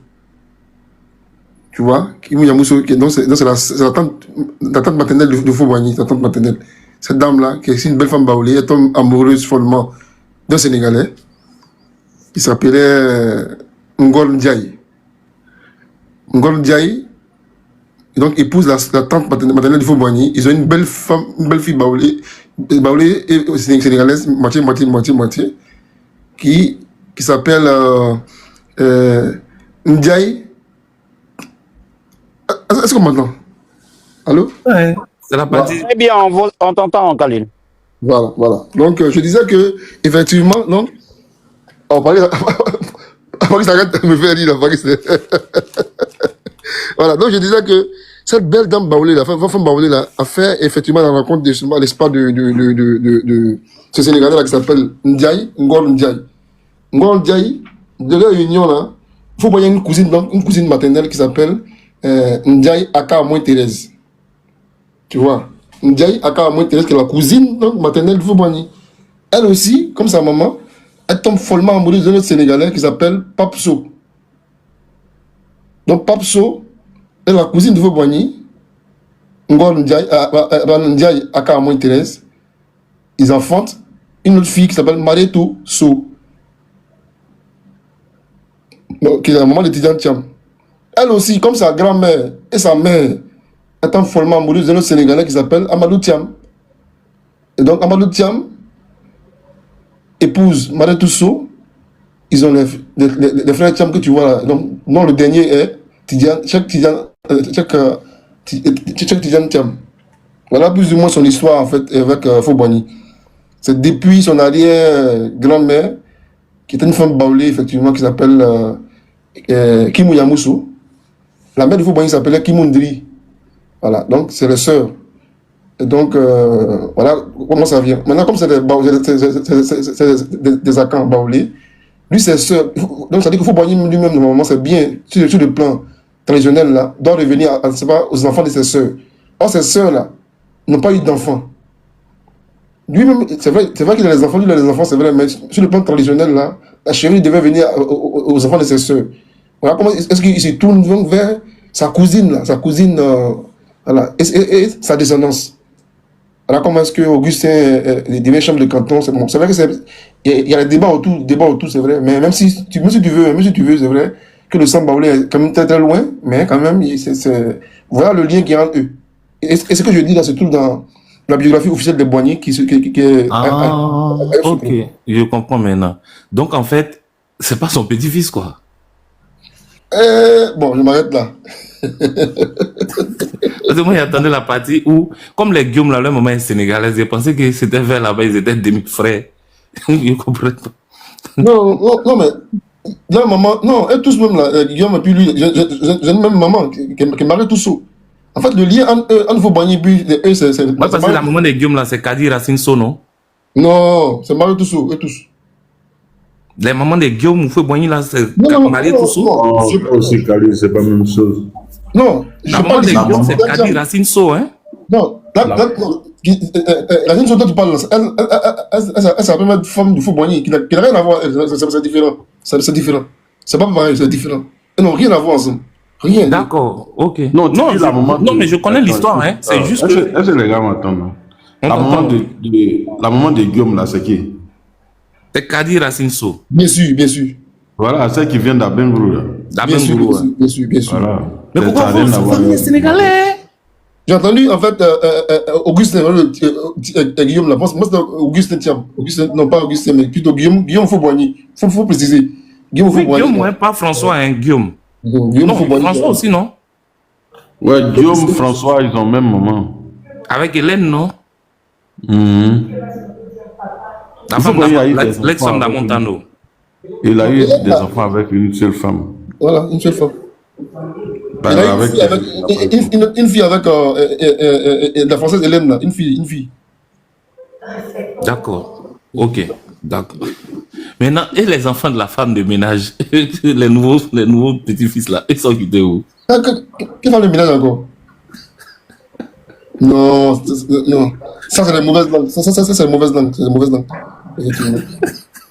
C'est les mauvaises langues. Sinon, Ngor Ndia, effectivement, a épousé Kimou Yamousso, qui attend Foumani. Ils ont eu une fille qui s'appelle Ndia Yakamoy Thérèse. Elle s'est mariée à Papsou. De là, ils ont marié Tousso, qui elle aussi marie Amadou Thiam. Donc, les deux. Donc, bon, c'est compliqué, c'est vrai, mais sur le plan affectif, c'est normal. Khalil, j'ai laissé ma place au peuple. Lui, c'est un spécialiste en généalogie thiamiste. Non, moi je vais descendre. Tu peux. Ok, vas-y. J'avais une question pour M. Gogora aussi, Khalil, si tu. Vas-y, Ibra, vas-y. Ouais, non, en fait, je voulais poser une question au SNA. Tu peux monter le peuple, s'il te plaît, Khalil. Ok, bonsoir à tous. Bon, SNA, je vais vous poser une question rapidement. La dernière fois, M. Thiam a dit que, je crois, hein, après vous pourrez rectifier, il a dit que le président Ouattara lui aurait dit que s'il n'était pas candidat, il allait peut-être revoir ses plans. Bon, s'il était candidat, il allait revoir ses plans, mais le président Ouattara lui aurait corroboré, assuré qu'il ne serait pas candidat en 2025. Je ne sais pas ce que tu en penses, puisque tu es dans l'appareil RHDP, et est-ce qu'à ton avis, le président aurait dû, ou peut-être par sa communication, aurait dû peut-être apporter une réponse, ou bien tu ne trouves pas ça nécessaire? Monsieur le docteur Ibra, tu sais, Thiam, c'est un menteur. Sinon, pour quelle raison le président va dire à Thiam que moi, il ne serai pas candidat? Alors, c'est pas à Thiam, il va venir dire s'il est candidat ou il n'est pas candidat. Tu n'es pas membre de son parti politique. Pourquoi c'est à toi qu'il va donner cette information? Donc, comme on l'a dit, quelqu'un qui dit que il buvait Bangui avec Koufou Boigny. Bon, qu'est-ce que tu peux dire sur cette déclaration? Le gars n'a pas de parole, c'est de la plaisanterie. Quand il dit que il voyait Gbagbo sortir de la chambre à coucher de Oufou, mais à la limite, il ne connaît même pas Oufou, il se fout de Oufou Boigny. Oufou Boigny va recevoir Gbagbo dans sa chambre, mais pour quelle raison? Donc c'est quelqu'un qui peut se lever et puis dire tout ce qu'il veut. Ça a existé, ça n'a pas existé, lui va dire. Depuis qu'il est à la tête du PDCI, ça fait 15 élections que lui l'a organisé. Et que bien aurait pu se présenter. Bon, un gars comme ça, la docteur Ibra, est-ce qu'on peut se prononcer sur sa parole? C'est quelqu'un qui n'a pas de parole, qui n'a pas de, je vais dire, qui est sans vergogne. Il peut dire tout ce qu'il veut. Que ça soit vrai ou pas, lui, il a dit, il avance. Hein? Il dit, il a construit une mosquée du plateau, il a décoré tout et tout. Et puis, c'est là, cette mosquée a été inaugurée 18 ans ou 20 ans après. Ben, un gars comme ça, là. Ça dit, à la limite, même, ça donne la paresse de parler de ce gars-là. Sincèrement, ça donne la paresse. Et je ne sais pas comment les gens du PDC font pour l'aimer. Tout ce qu'ils savent, il a été premier. Voilà pourquoi il le suit. Mais quelles sont les valeurs de ce monsieur? Comme quelqu'un l'a dit, il a un problème d'éthique. Il a un problème d'éthique. Même Blé Goudé ne peut pas dire ce que Thiam dit. Même regarder au niveau politique. Tu signes une plateforme avec près de 25 partis politiques. Blé Goudé, Simon et autres. Tu es le patron de cette plateforme.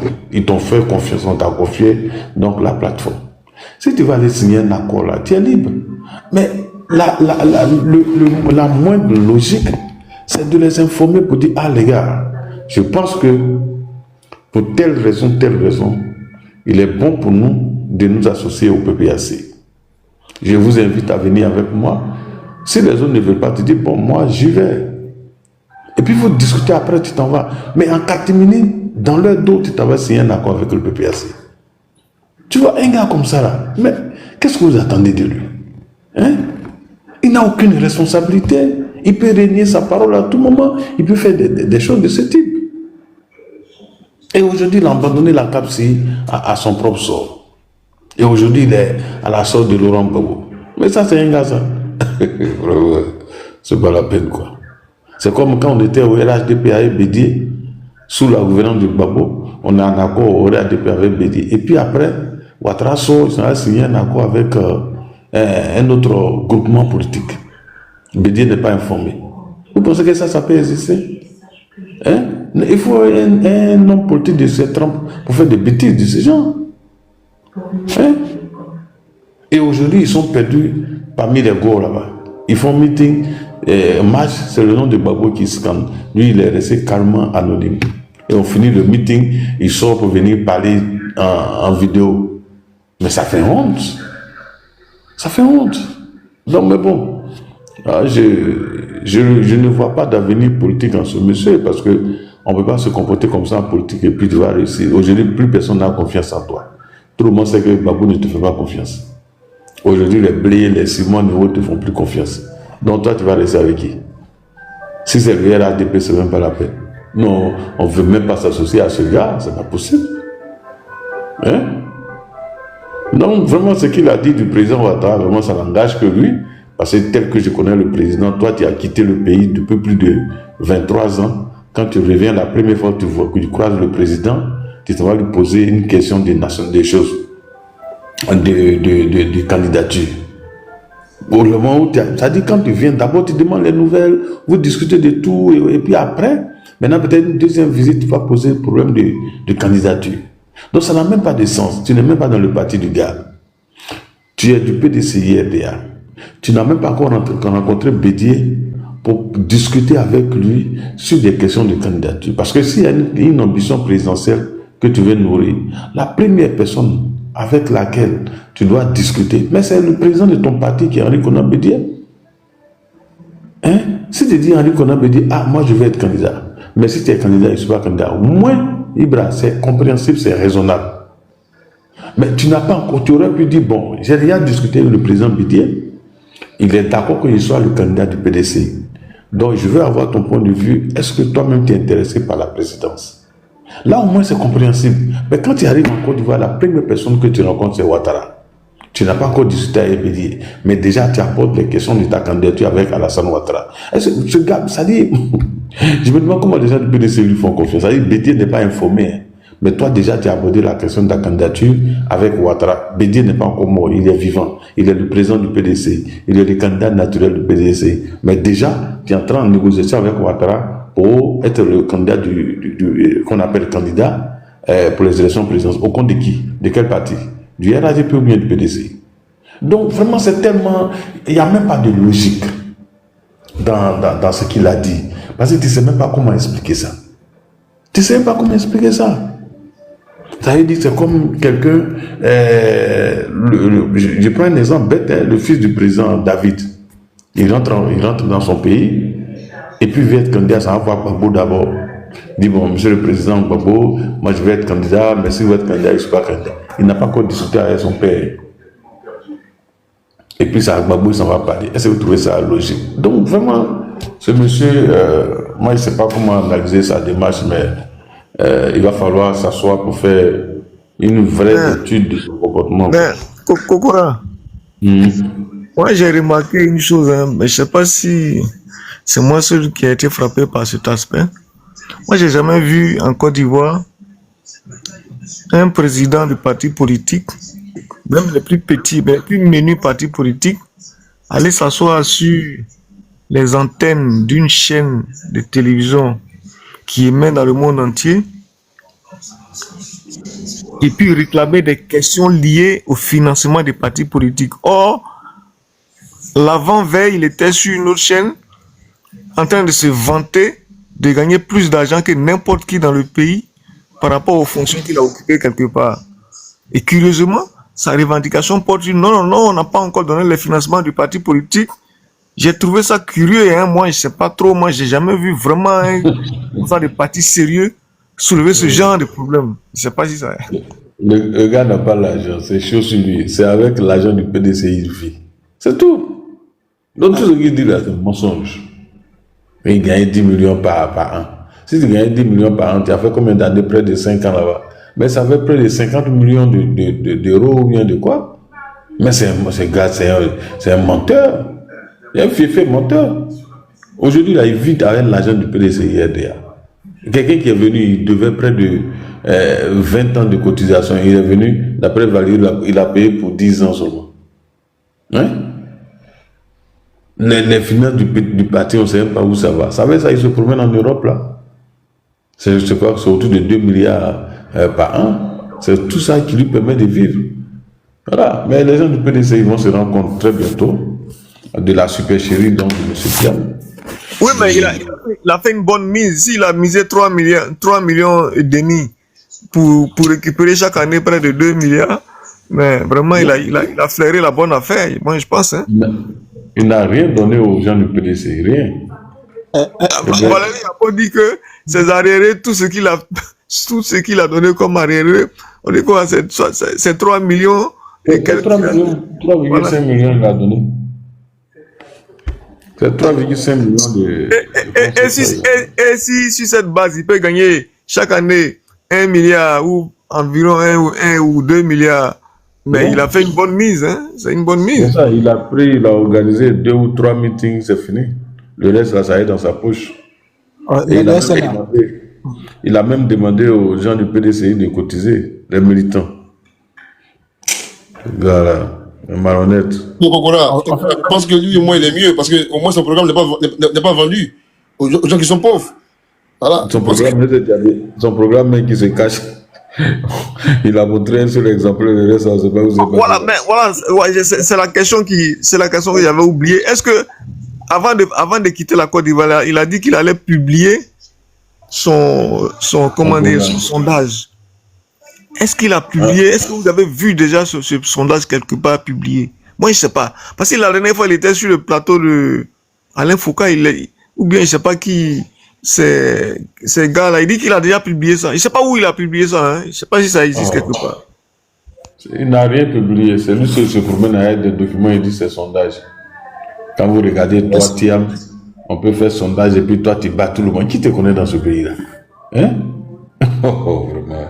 Mais quelqu'un qui dit, dans les meetings, quand il pose la question aux gens, il dit, est-ce que le RADP mérite un autre mandat? La réponse qui vient, c'est non.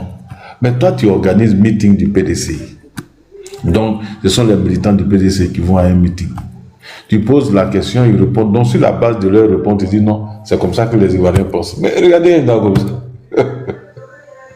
Mais je voulais rebondir sur ce que vous venez de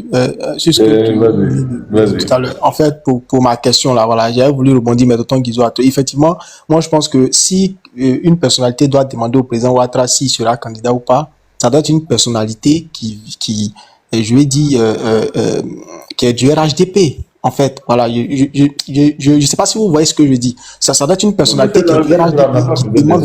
Ça, c'est la logique. Hein? Ça, c'est la logique. Si moi, je vais être candidat, même à Bongwanou, et puis c'est à Finsan, je m'en vais voir. Mais il y a quel lien entre nous? Hein? D'un point de vue politique, il y a quel lien? Et puis moi, je vais aller voir Finsan, ah, moi, je vais être candidat.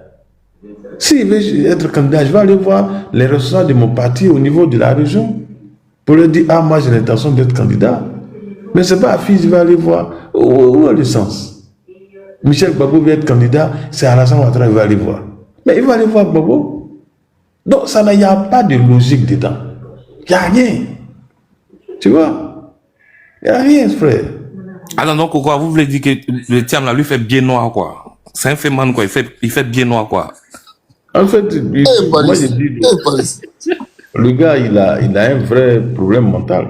Ça, je le dis, hein. Si les gars ne savent pas, Khalil, vous êtes à Paris ici là-haut. Quand vous apercevez Thiam dans les rues là, il est comment?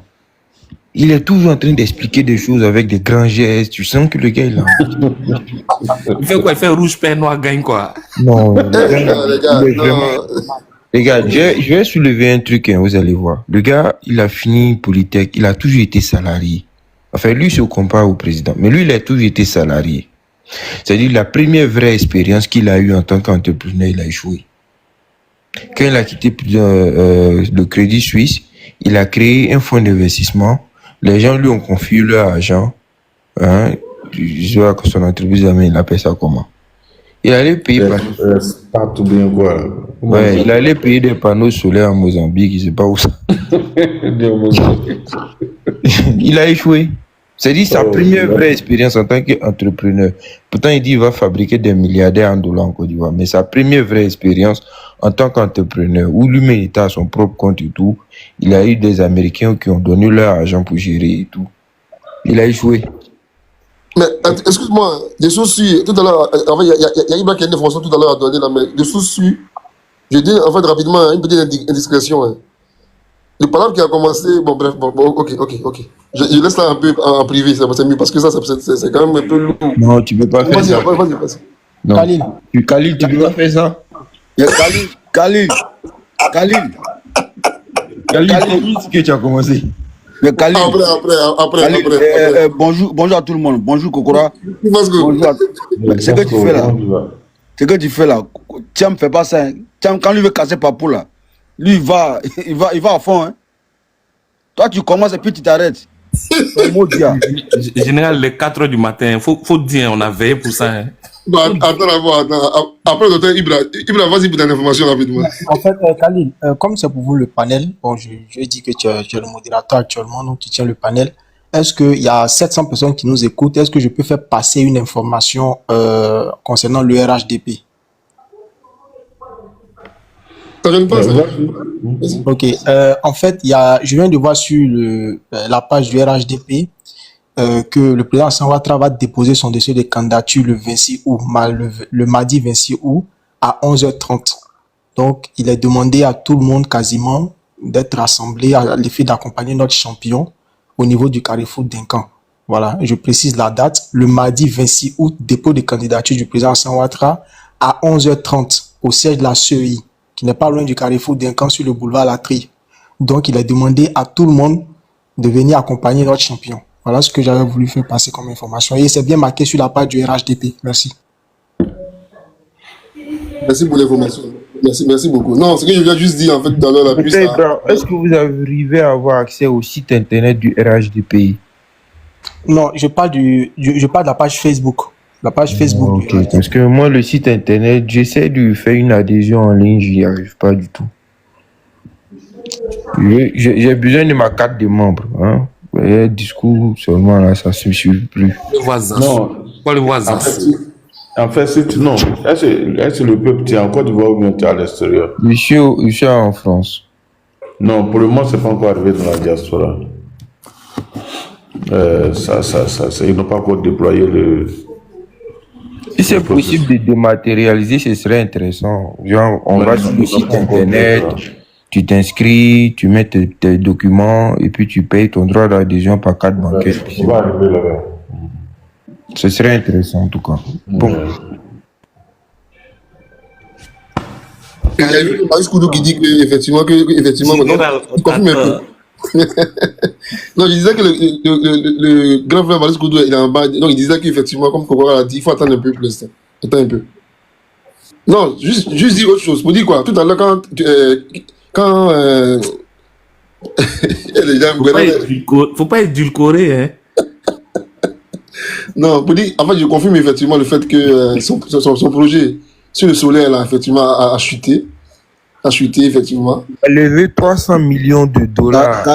Khalil, c'est pas le vrai papou. C'est pas le vrai papou. Il a levé 300 millions de dollars à la bourse de New York. Non, en fait, ça a créé un problème familial parce que, en fait, après quelques indiscrétions, une partie, n'est-ce pas, des fonds de la famille, tiens, même là, avait été investie là-dedans. Donc, c'est pourquoi est-ce que. Mais je crois qu'il est en procès avec ses partenaires chinois. Là. Et voilà, ils le poursuivent en justice. Donc les Chinois, ils tirent pistolet vite, hein? Mais, non, mais Paris, ce que Khalil est en train de dire là, c'est pas un secret de polichinelle. Mais Khalil, tu te fous de nous, hein? Casse le papo. Non.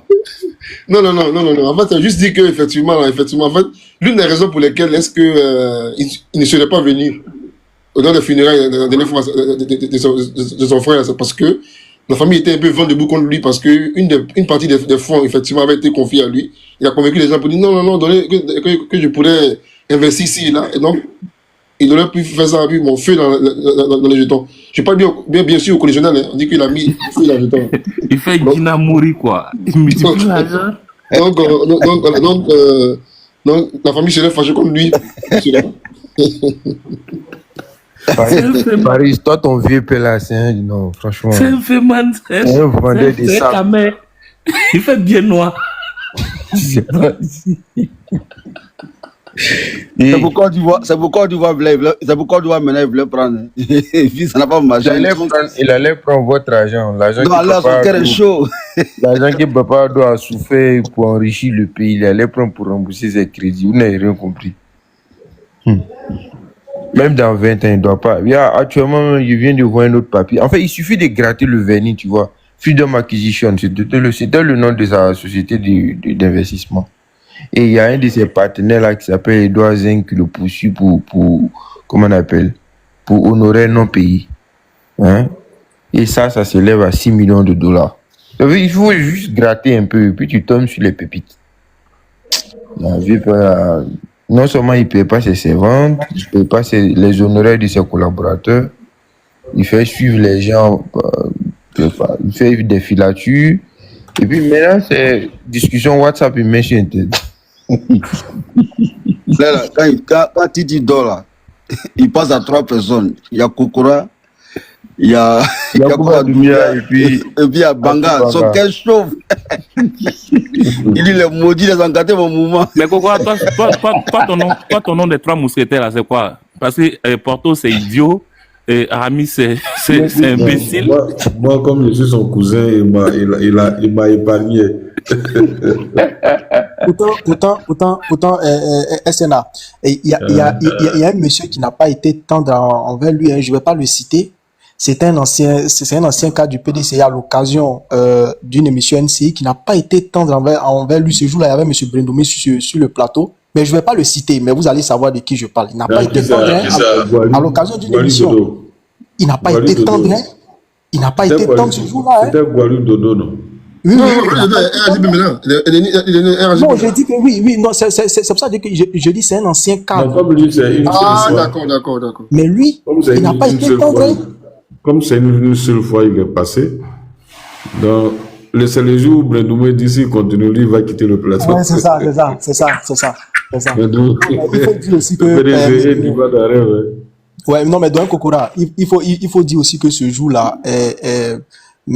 Wali Dodo n'est pas allé avec le dos de la cuillère. Hein. Oui, c'est lui qui a dit que le gars ne veut pas au funérailles. Mais ce que je vois là, c'est que à ce que je remarque là, est-ce que ce monsieur n'est pas en train de faire les démarches pour devenir français, rester tranquille dans sa France là-bas? Il paraît qu'il a obtenu son titre de séjour.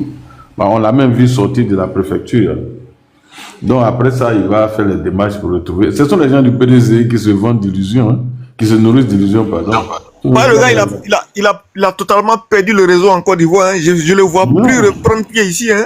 Il sait même plus. Non, il va plus revenir. Fasco, ce jour-là, je suis sûr qu'il allait raconter à la préfecture. Là, Wallah, si un Ivoirien rentre après lui. Là. Non, mais Paris, Wallah, c'est que tonton Guizot vient de dire là. Mais il y a 3-4 mois, moi, j'ai dit, mais lui là, il va faire tout. Parce que quelqu'un qui a hésité à renoncer à la nationalité française, ça veut dire qu'il tenait trop à ça. Mais lui-même, il a dit non. Il a dit que moi, j'étais sur TikTok. Attends, il est fini. Il a dit que c'est le plus gros sacrifice qu'il a fait. Effectivement, moi j'étais sur son live ce jour-là, il a dit ça sur un live TikTok. Il a dit ça hier. Il dit c'était l'un des plus gros sacrifices qu'il a fait pour la Côte d'Ivoire.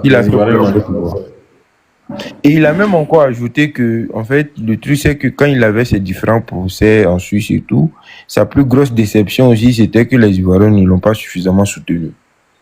On devait aller chanter là-bas quoi. Genre groupe Warrior quoi. On devait partir à pancarte pour dire soutien. Mais pourquoi les gars n'ont pas fait ça? Ils sont les Fasco là.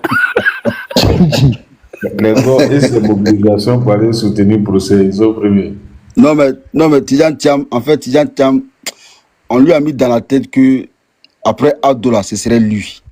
Qui dans la tête? Hein? Des marabouts sénégalais quoi. Ses frères, ça, tu vois, ses amis, son entourage, tu vois plus. Parce que lui, il se voit après Abdullah, c'est lui l'Ivoirien le plus intelligent en fait. Non, même au PDC, il a quel entourage? Tu as vu Yasmine Aouyen s'afficher avec lui encore? À part le début. Non, après, tu sais, regarde, quand tu as les repéros là, il faut monter la tête à l'homme. Hein. Mais c'est les Brindoumi là, les repéros. Ah bon? À part le PDC, il a devenu quoi dans le domaine de l'agronomie. Il était au ministère de l'Agriculture, non? En tant que directeur de quoi? C'est-à-dire, enfin, il a la retraite, à part ce qu'un poste, genre, ce que la politique peut te donner comme poste, il n'a plus rien, tu vois. Donc, c'est ceux-là, les Brindoumi, là, il peut avoir. Sinon,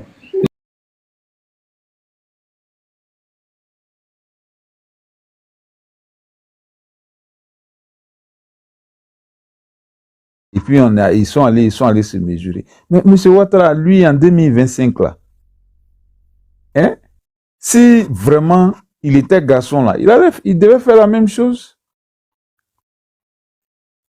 Il devait faire la même chose. Mais lui, il ferme toutes les portes et il pense que c'est lui seul qui va être candidat pour... Qui lui donne ces conseils là même? C'est quand même bizarre, hein? Jijika, vas-y, il faut parler. Oh, vraiment.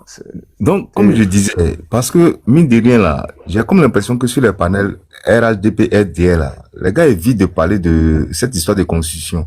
Parce que, il y a une partie, pour comprendre, ils nous parlent de, comment on appelle, les quoi à zéro, là.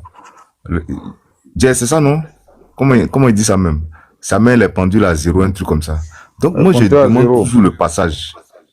Je demande le passage qui le dit. Ou bien la partie l'article qui le dit. Mais jusqu'à preuve du contraire, personne ne le montre. C'est des menteurs. Il n'y a rien. Bon, je comprends pas. Pourtant, c'est bien écrit que, après, même l'autre, comme ça s'appelle même, le maire de Koumassi, là. À un moment, il passait sur le panel. Jusqu'à venir dire que Ouattara connaît mieux la conscience que lui. Bon, donc, quand on regarde tout ça, là, et que le même président vient nous dire qu'il est président par cas de force majeure et qu'en 2025, il vient nous dire pour la sécurité contre les terroristes. Bon, franchement dit, vous pensez pas que vous êtes en train de mettre le pays en danger?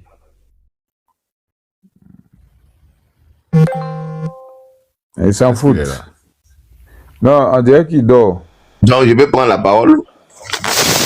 Mais depuis, il a atteint de te parler, tu ne réponds pas. Son histoire, il ne faut pas ouvrir ta caméra encore, il faut parler seulement. Je vais parler de la condition, on va parler de la condition. Qui vous dit que moi, qui vous dit que moi, il y a ton histoire d'article, je ne sais pas quoi là. Qui vous dit que moi, j'évite le débat concernant la condition? Montre-moi un seul article dans la condition qui dit, quand on change la condition là, Ouattara ne peut pas faire 2 mandats dans la condition. Montre-moi un seul article qui dit Ouattara ne peut pas faire. Va lire l'article 55 et puis l'article 83. C'est pas 83, mais c'est 183. Et pardon, 183. Et qu'est-ce que l'article dit, si tu connais? Ici dans la condition. On lit ensemble. Mais lis si c'est devant toi, lis. L'article 183 dit quoi? La législation actuellement en vigueur en Côte d'Ivoire reste applicable.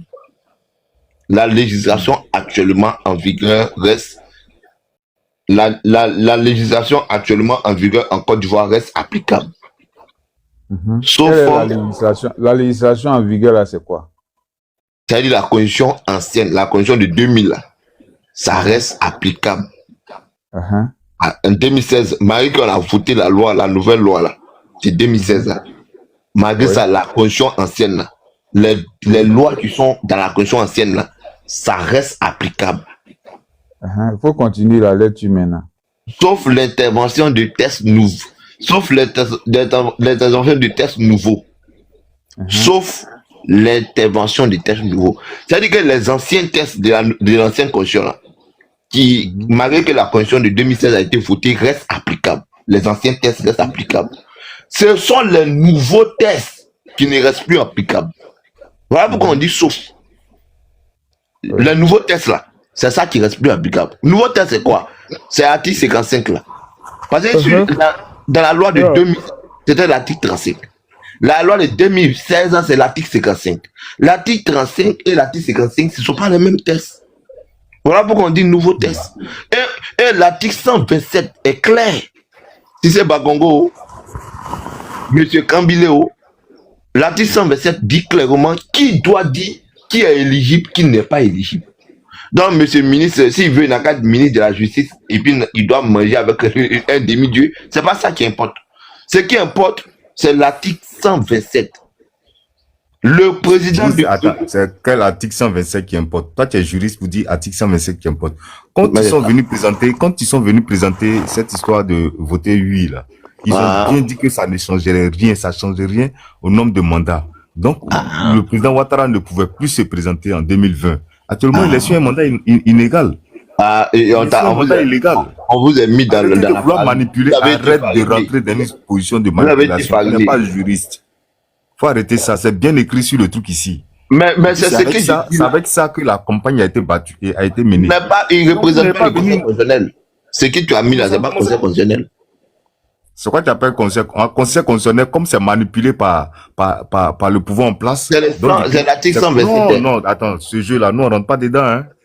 On rentre pas dans ce jeu-là. Ah, c'est manipulé. C'est manipulé, c'est la même chose que et qui vient en train de faire. C'est la même chose que qui vient en train de faire. Donc le président nous fait comprendre. Donc vous ne croyez plus aux institutions. Il va faire les élections, mais toi-même tu as insisté dessus. Après, il va faire les élections, mais ça sera il va faire la RLE, mais ça sera après les élections. Le même qui vient nous dire que cette année-là, la RLE ne peut pas être faite. Donc, quand toi tu réfléchis là, ça veut dire qu'il est incapable. Il n'est pas compétent, pardon. Non, il y a une élection législative. Qu'on se dise la vérité. Non, attends, regarde. On va pas se permettre de faire une manipulation. Tu sais que le temps là, ça rattrape les gens. Vous allez beau faire, et comme Ouattara doit tomber là, lui-même là, il est en train de s'enfoncer parce que les yeux des Ivoiriens sont en train de s'ouvrir. La manipulation, ça prend un temps. Toi, tu dis que tu as bête, tu es d'Agboville. Quand tu vois, souvent, ça cause souvent, j'aime pas faire les débats avec toi là. Quand tu vois quelqu'un qui a tombé là, toi, tu sais pas ça. Tu dis quoi? Quand tu vois un président qui doit tomber là, toi, tu sais pas. Ça veut dire quoi? Quand tu vois un président qui doit tomber, ça veut dire quoi? Tu crois pas? Tu penses que c'est le fait d'avoir construit, avoir réalisé des projets qui ne font pas partie de son programme là, c'est à cause. Partage ton opinion en commentaire.